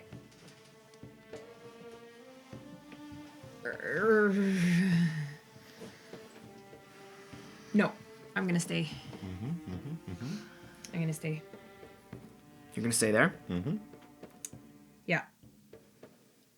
Tal wouldn't leave Dirk. Yeah.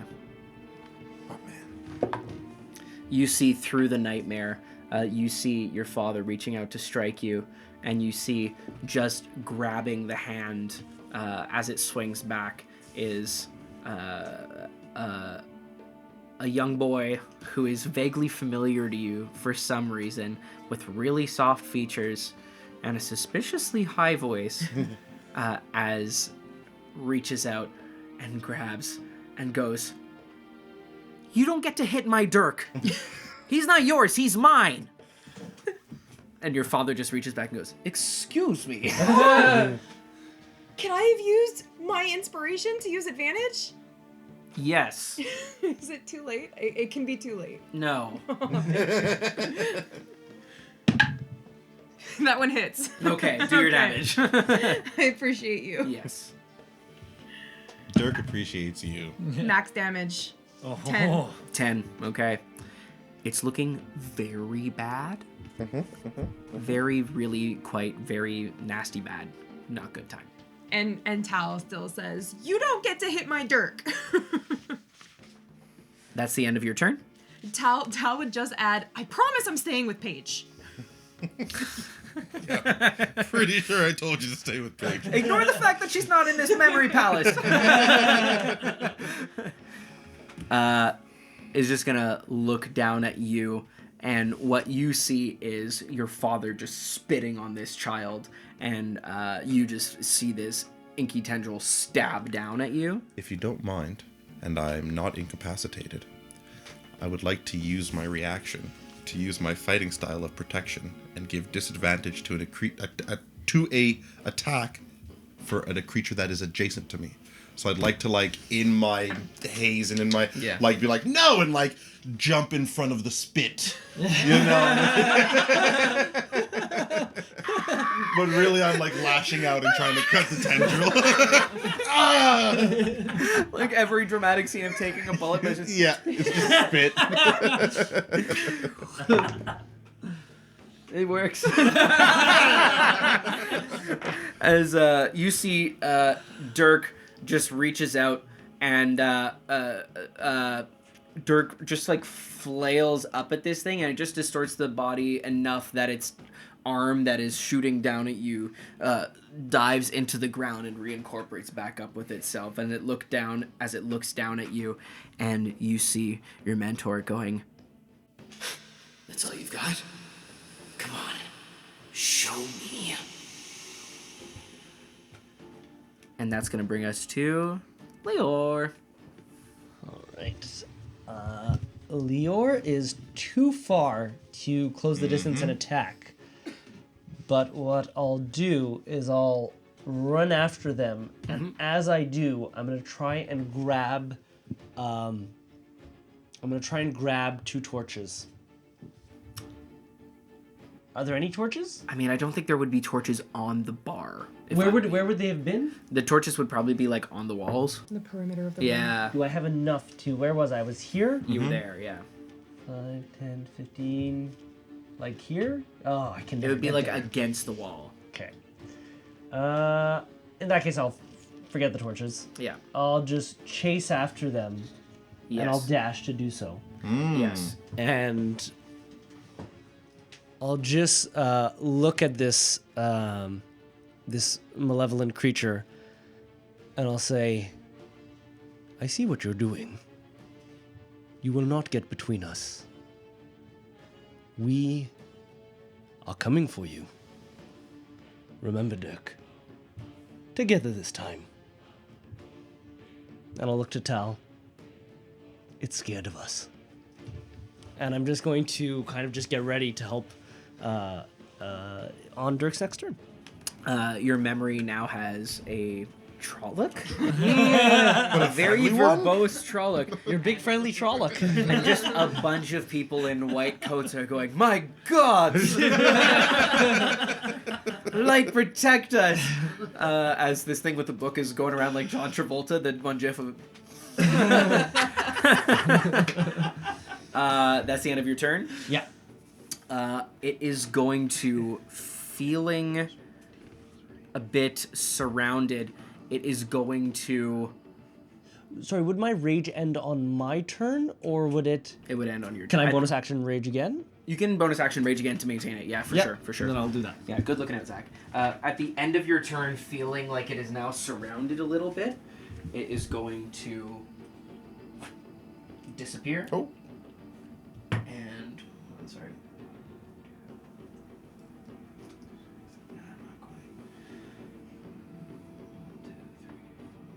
Oh wait, no, I took damage. It hit me for 7 points of damage. On its last turn, it was with me. And then it dragged me out. I think with one of its legendary actions.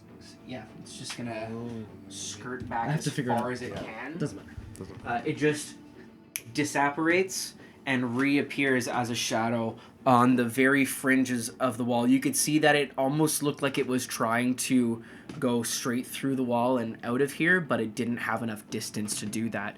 As it does that, it is not capable of taking you with it, and you are once again shunted onto the floor, where you have an option of 2 predator handshakes to pull you back up. They don't look so scary anymore. Now that I'm out, I'll look up at like the Trolloc and go, Lior! Tal, that makes much more sense. Thank you. Where is it? It's, yeah, okay, over there. Got it. That's gonna be Paige's turn. All right. Paige is going to run at the bar. Classic Paige. Diagonally? Start making some hot cocoa. Hot victory cocoa. Where are you trying to end up, I can help you? Like straight out Got of it. there. He's big. 1, 2. Yeah? And then here what she's going to do is, as she runs, she's going to be running with a hand on the bar, reaching out for any glass of water, of anything, any Yeah. type of liquid. You know, here's the thing. It's pretty unpopulated, but Stav was here. And I go to that Thank God. flagon that he was drinking. Yep. Perfect. I'm going to keep running and take it and put my hand in it. Beer. And I'm running. And that's the end of my 30 feet. And I'm going to... I can't do it. You do have an angle to see here. Yes, I'm can't. hoping I still have it. I can see it above the bar. You have sightline, yeah. And I'm hoping to do this subtly, but I'm not sure how doable it is. I would use my tricks to hide it as much as possible, but I want to go in and pull out, and as it splashes out, a little bit of slosh splashes out with it, but I would like to withdraw an ice knife of beer and whip it across the bar for 60 feet. Okay, roll me an intelligence check. Roll me an intelligence check. This is not good. This is I want to attack something. Just roll intelligence for me. Yeah. real quick. It's a 10. Where's that thing I want to attack? I don't want anyone to see me. I don't want them to see what I'm attacking with. Yeah, 11. you might be able to get away with it. All right. Yeah. I will do so as subtly as I can, where I will try and whip this sloshy, strange... It could be ice from the flagon. It could be anything. I will... Stab is just like, no, It could be magical ice out of nowhere. It's a beer icicle. That's a beersicle, exactly! I will try and whip that across, Who making can a say where ranged this attack. beer javelin emerged from? Definitely not from behind the bar. You may in that direction. roll your attack. Perfect. All right. Definitely stab. I'm going to be Stab casting was it Definitely. at At a. least it wasn't Dirk. Oh no, I'm going to keep it regular. Regular math. Regular. That is going to be I believe it's a 19. A 19 will hit. Go Excellent. ahead and roll your damage. What am I I doing? believe it's I 1d10. think it's 1d10, and there's nothing that happens. Okay. Well, That's going to be a 6. it's going to be a 6. Okay. And now, what is the secondary effect? And the secondary effect is any creature within its radius will take, within a 5-foot radius, must succeed on a dexterity saving throw or take 2d6. Now, I'm not entirely sure there's anything there, so it's not really an issue. What's your DC? It is a 16. I rolled a 15. Oh. Go ahead and roll 2d6. I will do that. It's a 3. As you reach into the mug and a little piece of genuine teaching comes out as you go to be as sneaky as you can, but start mulling over the, oh god, there's a tangible effect to this. What's the, and then you hear a tangible piece of advice that you received that says, dear, it's all well and good to work in the shadows, but sometimes if you want things to have tangible actions in the light, you gotta let them see the day. And you throw away your worry about anyone seeing what the result of this is, and you fire. Where does it connect? I still see Lucille running away. You see flickers. You see Lucille. You see the tall woman in blue. And most horrifyingly, I think you see your own face. But every time, every blink, every frame of vision that you take in, something about it changes. Your hair is done differently. You have makeup on. It's veiled halfway. You have a distinctive earring that goes from the tip of your nose to your ear. You see all these different versions of yourself, and they're all mouthing at you, and the swarm of voices in your head is mouthing. Who are we really? What is ourself? Do you know? And I think that's the face you see when you throw it. I'll aim right between the eyes. As you guys square up and you see this thing seemingly changing to fleeing, and all of a sudden the faces that it has taken on are now just totally wrapped up in shadow, and it just becomes this void, and all of you hear in a voice that, could you compare notes, is the same. This low, thunderous voice that says, Once his eye is upon you, it will not leave, and he will not be safe. and between the eyes and briefly corporeal, as though a sheet being pinned against the wall, in like ice on metal in these like sort of aluminum sheet walls, as your ice pins it and it goes and flickers and moves like it's going to swirl a cloak about itself and disappear, and then the knife and it freezes, and all that you see is the form of the thing, the person whose disapproval you fear the most, each of you, turn to snow and fall to the ground no longer, as you have defeated this thing. And that is the end of our combat. God damn. Good job, everyone. I stayed with Paige. Look, she's right there.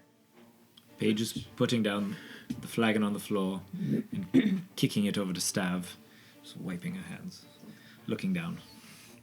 don't even look at Tal. I just go, good job staying with Paige. And I'm just going to walk away behind the bar, and I'm just going to start looking for ale in any one of these casks that I can start pouring. Hey, listen, this tab was not occupied. There's plenty of ale. Yeah, I take the biggest cup I can find, and I just sit under it and pour. I say, Leo, let's go have a look, shall we? Oh, no! It's okay. Oh, no. Okay. I so much enjoyed having the visual. Tao, what are you doing? Because you've seen something that you can't unsee.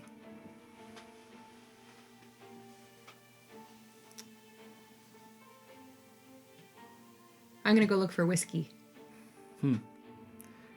You sidle up alongside Dirk, who is just filled up and I think is already drinking, and you put down your mug halfway through with a full foam stash. The beer it was such an aggressive drink that some of the dirt has worn out, and you can see the lighter coloration of what would be his natural dirty blonde, like Wyatt Russell beard, as you sidle up alongside Dirk. Thank you, Tal. I don't think that's strong enough. Oh, I mean, I'm very thankful. If you need more words, super, very thankful. You did a lot of... I meant the ale.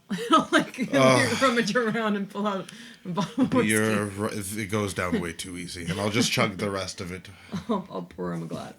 Dirk, the problem is that the ale has not quelled the fire in your belly. It's still there. And you hear the voice go, Doesn't this feel nice? Don't you want more of this? Why would you run away from this? Face it, this is what you are. Embrace it. We could do so much. You could do so much. Just try it. Just try it. Just try and do... But you're safe, Tal, right? You're good. Everything worked. It was worth it. It was worth it. Okay.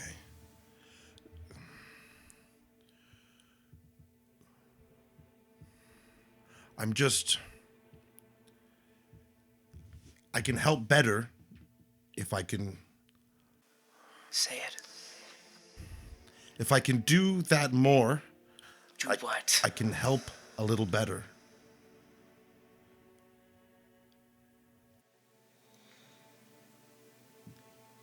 Why? What happens? What happens if you do that more? I mean, at first I was worried that, remember that first guy we met? Well, I hear stories that you could become kind of like that. But I also hear stories of people who don't. I mean, women apparently don't do it like that. Apparently this false dragon is not going crazy. And if some people don't, then maybe I don't have to. Do you think that's true? I want it to be. I only ever learned one thing about it. And there was a reason. But I wouldn't hurt anybody, Tao. I know. Okay. We have something harder here? And we'll just get someone. Yeah. Dirk, what are your saving throw proficiencies? Strength and Constitution. Strength and Constitution? Okay. Make me a charisma saving throw. This is about sort of your force of will. It was almost so good. It was almost real good. A 5. A 5? This fire in your belly has to have an outlet. It has to. It's going to come out. It has to have an outlet. I need an outlet. Where's the outlet? Where's the outlet? What are you doing? What are you doing? I'm just running up the stairs. Okay. You still under the effects of the haste spell. I'm gonna rule that this is before your minute. Still under the effects of the haste spell, you run with the speed of someone who knows that they need to get out of here real fast. And I just run into like the first room I see. I slam the door and I take my sword and I just slice the bed in half using a divine smite if I need to, just like unleashing as much as I can. You swing at the bed, and as you swing at it, that fire needs a target. And as you swing, not this bright light that you've channeled, but a sick fire that all of a sudden the fire in your belly, that good feeling, has gone sour. This sick, sour fire, as you swing, bounces from the concave fold of the bed and back at you. He's had no room. That didn't even roll. I threw it and it landed on the thing that was face up. You take 1 point of fire. You take 1 point of fire damage. That's insane. Wow, the taint is so strong. I couldn't do that again if I wanted to. And you feel a release of pressure, and you hear the voice go, See, you couldn't even hurt yourself. You've never hurt anyone. Was that so bad? And I'll just be like, shh, and I'll yell as loud as I can, like, shut up! And I'll just destroy the rest of the room. Yeah. 100%. As he runs, I'm gonna make eye contact with Paige. And Paige is gonna see a fear in my eyes. Not the same fear as when we battled the thing, but this is fear for another. And you and Lior had been... I would have been walking to investigate. Yeah. If I were to hear him raising his voice or there's something to be frantic, probably would have paused to turn just to see what's playing out. Yeah. You just probably saw... you probably caught a swirl of... that jolted you out of it, and you saw the tail end of Dirk sprinting upstairs. Okay. I would have seen Tal, and I would nod. And she would hear in her mind, he's our friend. We're here to protect him. Why aren't boys allowed to channel?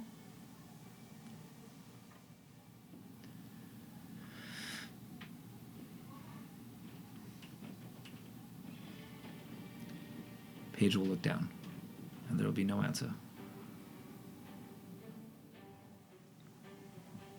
Lior?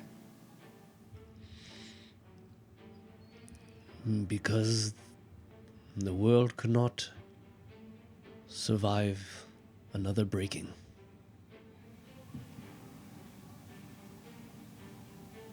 But Dirk won't break the world. Shut up!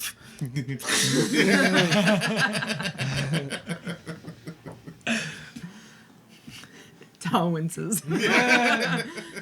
As Paige hears that, she will drop haste in hopes to Yes. the situation. For a whole 6 seconds. I will look at Lior and say, I think I might go talk to Dirk. With Tal, if you wish. I'm not sure if you prefer to come or to stay. I will make sure that it is taken care of.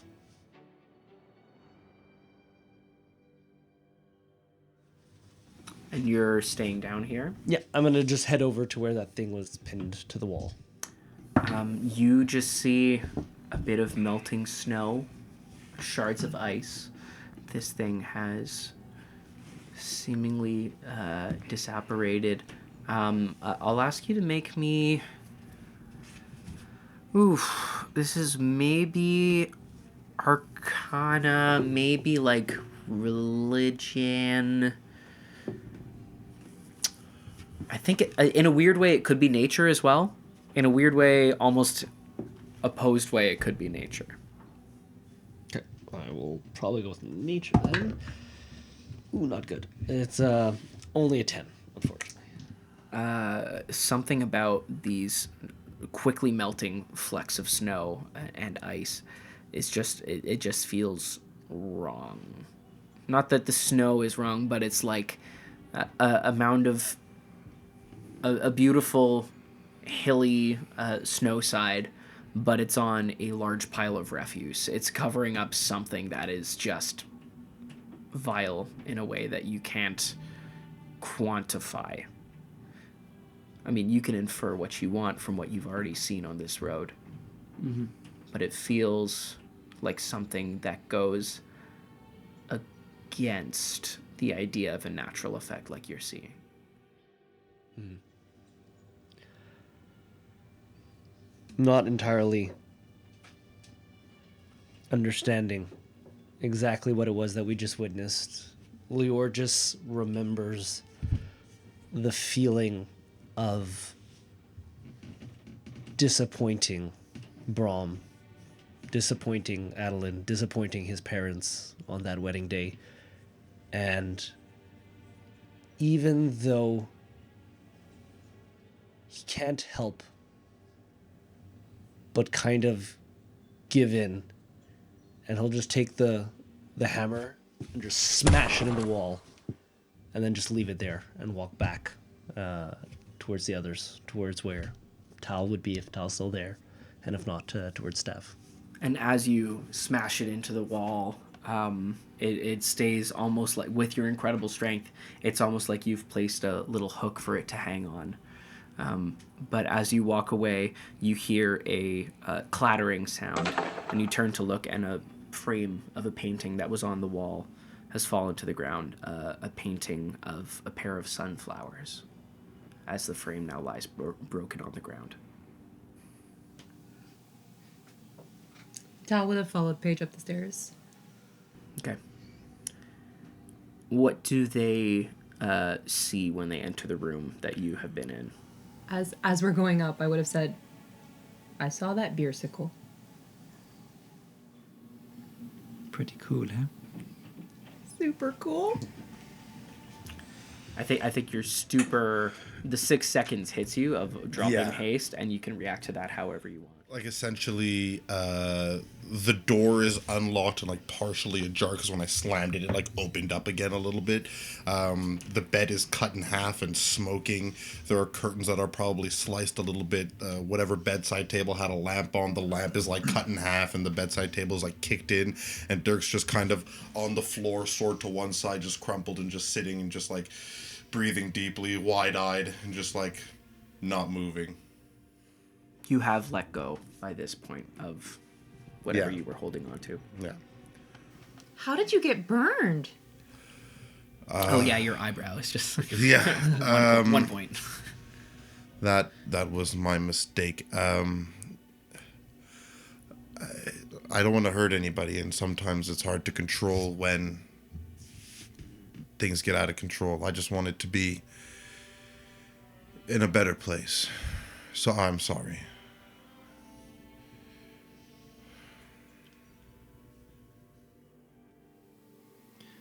Are you hurt? And I'll kind of look around and realize I like haven't really been hurt except for like some searing of like a red palm mark in my face, and I go, nothing that can't be fixed with some rest. I think I just need to sleep it off. I'm sorry for worrying anybody. Not worried. If the police are attracted, I think we should just talk about what our story will be to make sure everyone is safe at the end. Is Stev okay? I believe so. Are you still downstairs? Stav is, you are in this moment, and then you just hear like a and you look over and you see Stav sitting by the bar with a pint, just zoning out. There, little one. I guess we all have our ways of dealing with whatever that was. I'm sorry, who are you? I saw you come out with your friend earlier. The one with the eye. Or lack of eye. Oh, who lost it in the accident?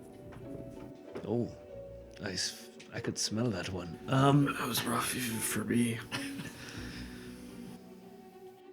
Do you want to talk about what just happened? Well, you all saw it. We all saw it. What did you see?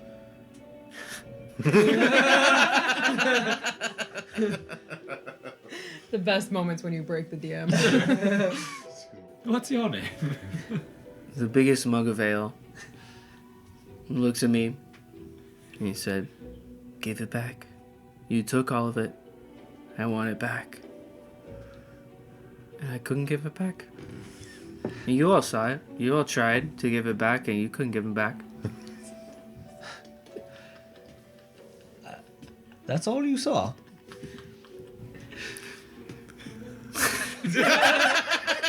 You're doing so good too. I'm such a bad poker You're face. doing Oh, so it's good. also It's like just the not freaking easy. cackle in the Chuckles background. over here can't keep it together. I'm trying to imagine how he's pulling this together. It's so good. I saw a guy get covered in beer a couple times. I saw a little one punch the beer. I saw he got really angry and a little bit confused. And then I saw the pretty one went to give the beer back when it was cold and didn't like it. He ran away. How right you are. I'm cutting you off. I'm just gonna take his tankard away. The moment you take the tankard away, it's like it's the only thing supporting him, and he goes straight asleep. Dear God. Excellent. So I think we can blame everything on Stev. No, we should say that because he was shouting about tankards, right? So maybe we can say that we were told that we couldn't come back here unless there was Stav here. And so we came in when Stav was here. But then there were some people who were looting the place who were throwing tankards of beer at him. And so we scared them off. That's very good. Thanks. Believe there may be some burn marks that were from torches, right? Torches that were thrown around. Torches. Yeah, the thieves were throwing torches at us to try to Burn down the bar because it's cursed. Down the bar. because the name has the word dragon in it, and so they just wanted to burn it down. It's very good. Yes. Okay. We chased them off. We chased them off. We took some very cold beer and doused to the flames. The beer's probably melted by now. Perhaps, yes. Just a detail, but yes. Someone right. told me that if there's too many details in your lie, people know it's a lie. Keep it simple. It's not bad, yes. Pretty good. Dirk? Do I hear anything downstairs aside from Stav snoring? Make a perception check. Make a perception check. Yeah. Are you listening for like outside or inside? Outside. Just general. Oh, outside. Okay. Yeah. For sure. Yeah. Okay. Make a perception check. The noise has died down upstairs. I'm just kind of, everything's kind of like coming down and just kind of like be like, what is going on outside of what is just happened? You know? Weirdly concurrent to like their conversation. Stav is sleeping, going. Well, this is a good example of plausible deniability. It was such a journey. What was that? It was like the you know that scene in Space Jam where the golf ball just keeps going? It ended on a nat one. So it wasn't even a fun journey. No. Yeah. All you hear is nothing. Nothing in the street. You're worried about maybe it was too quiet. Maybe no one heard. Maybe everyone just stays away from here. I don't hear anything. And then you think you hear footsteps outside. And you think you hear them. And then as Tal upstairs, you hear a faint voice going, "Somebody told me." And you feel a grip on your arm. And Stav looks at you and goes, "Somebody told me." that you had a boyfriend who looked like a girlfriend. And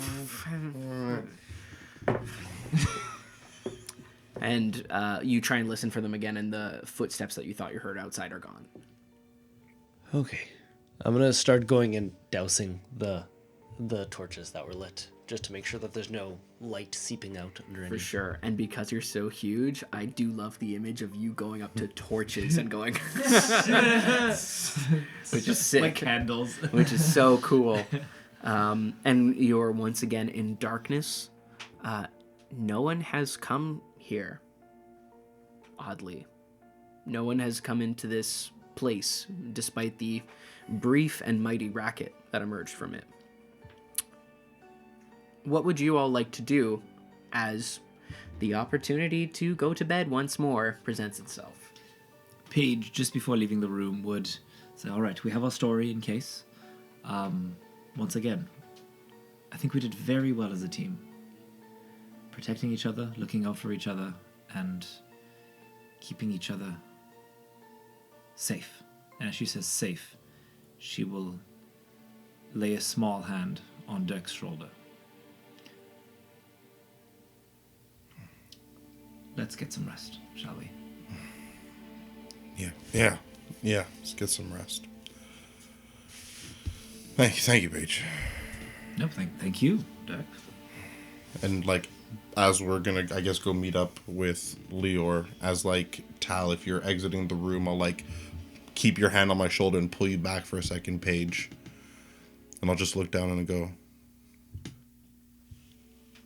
I don't want to hurt her. Can you teach me to control it?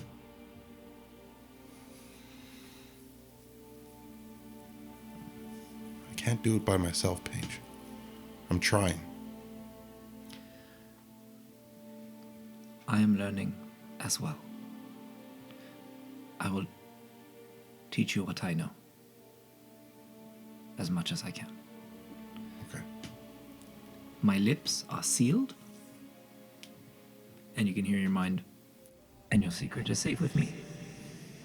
I appreciate it. Just really, no more voices in the head, please. That's really not good. And I'm just gonna walk out and follow Tao. Let her in, it's crowded.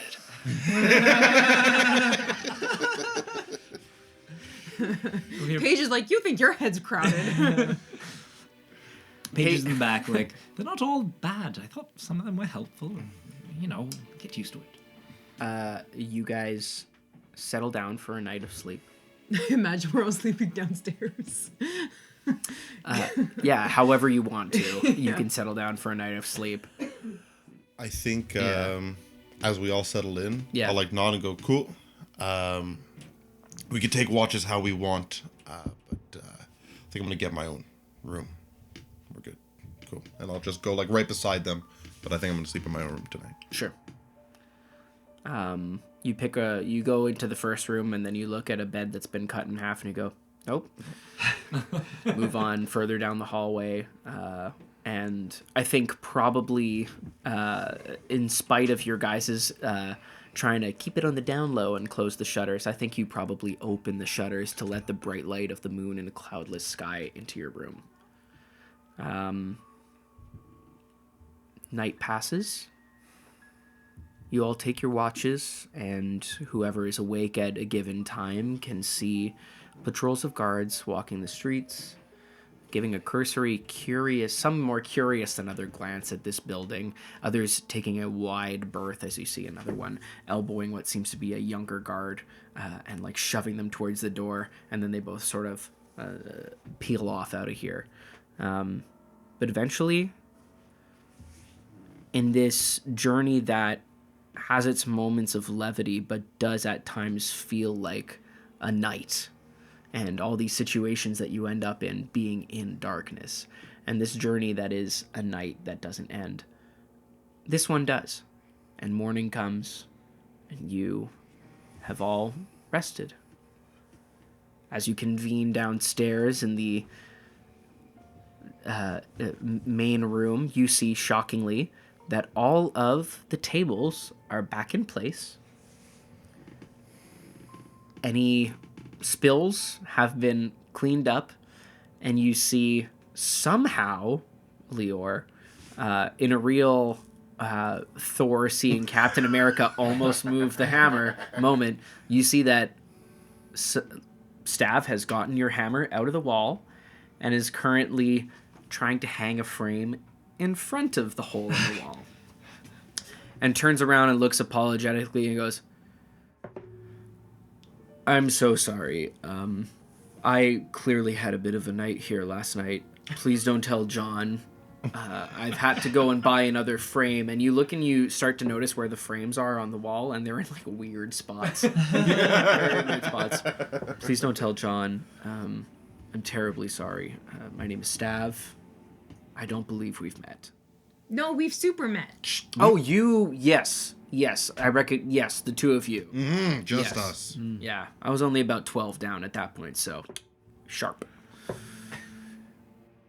I'll take that back, thank you. Absolutely. You're going to have to pick it up because I almost separated my shoulder taking it out of the wall. Okay, good. That's reassuring, because honestly, I thought if that was not the case, the things you could do if you weren't drunk all the time. Wow. Yeah, but the things that I can do while I am drunk.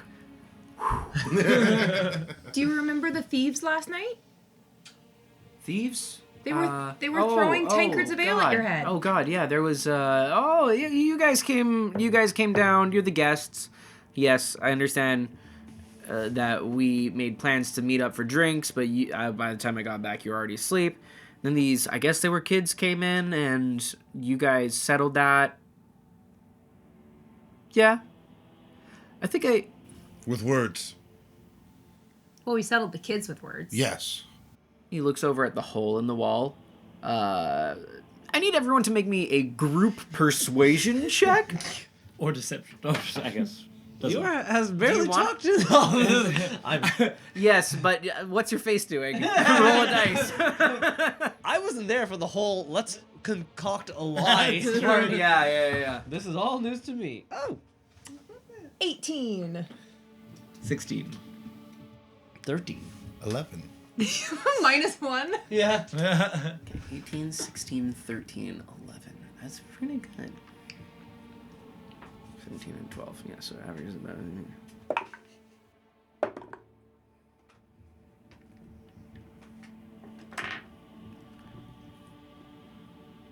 Yeah, you know, these kids, you got pretty rowdy. Listen, I wish I could offer you breakfast, but kind of meals we got here are only good for me, you know? And he holds up like a little flask and he goes, if you're going to want to get something to eat, I don't think John's got too much in the way of that these days. I'll keep my eye out. Probably have to head somewhere else. Can I clarify just our final impression of the thing that we battled? Did we get the impression that it like disappeared elsewhere, or we finished it and killed it? It seemed to erupt with some sort of finality. Cool. And a lot similar to the thing with the rocks, where the rocks dissipated. They didn't get utterly destroyed. It wasn't like there was a body lying on the ground. They were disembodied. A lot in the same sort of a vein this time. You saw this thing seemingly get pushed to a certain point, and then that queasy feeling in your stomach was gone, and the wrongness went away. So it's similar to that. Do we get the impression that the curse on this place is no more? Roll me an Arcana check.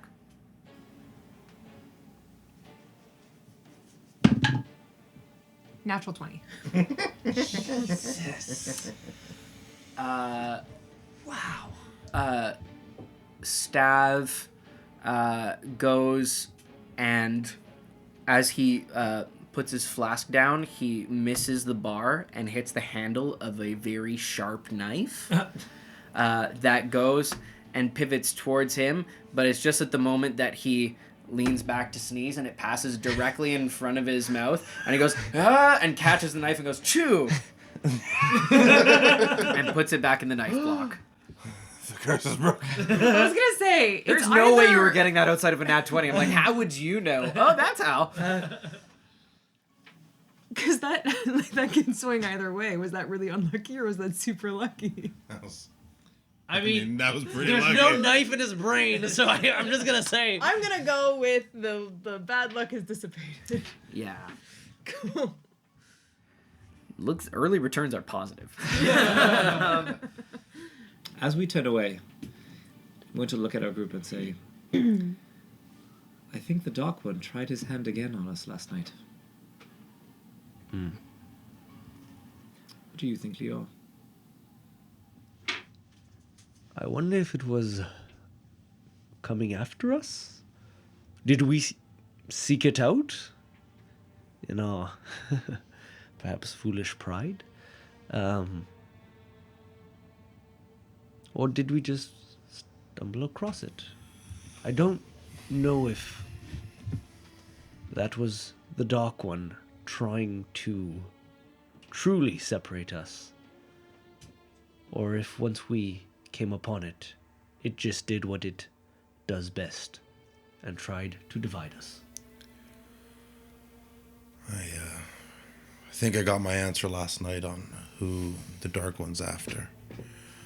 I don't know if you recognized what we fought, but it was the image of my father. That doesn't ring true for any of you. That's not what I saw. What? I saw my mentor, Byron. That doesn't make... Who did you see, Paige? I certainly did not see your father.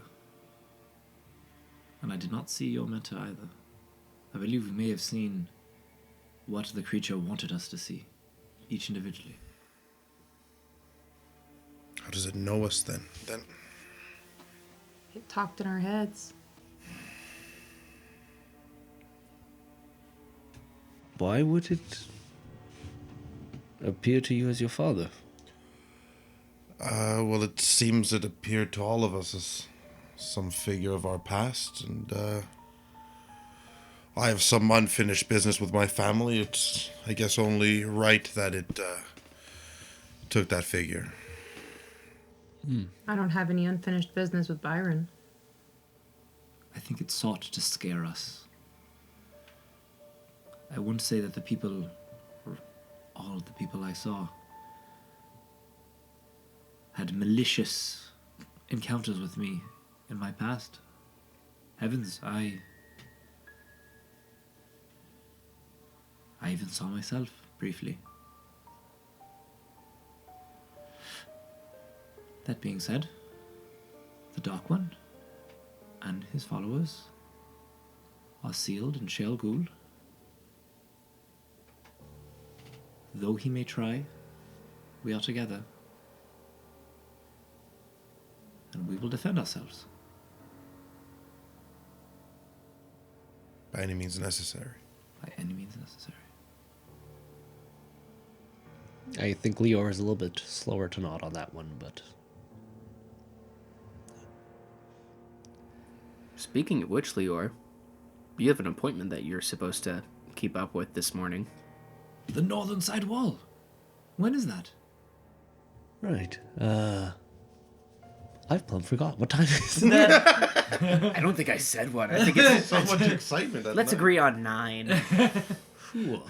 Not that that's a thing, but like the fantasy equivalent of 9 o'clock in the morning. 1:30 morning. Fantastic. Well, I have an appointment, but... Well, after our night, I think I wouldn't mind some company. Unless you all had plans today. I think it's best if I stay around you guys for a while. Good, we wanted an apprentice. If there's any guards, I wonder how long it'll take to run into some of my brothers. Oh, yeah, well, we saw one of them. What? I believe 2 of them, wasn't it? What's his name? Felix. Captain Felix. You saw Felix? Oh, he's a good one. He seems like a good one, yes. Yeah, he seems to be large and in charge. Who else did you see? Was there another one that we saw? There was a little one who kept talking very quickly, just talking very quickly. I don't think I caught his name, but the look, it matches. I'm sure we're bound to bump into them at some point. Could be one of 2. Yeah. Yeah. Samuel or Julian. Yeah. Could be one of two. Well, they know where we'll be going.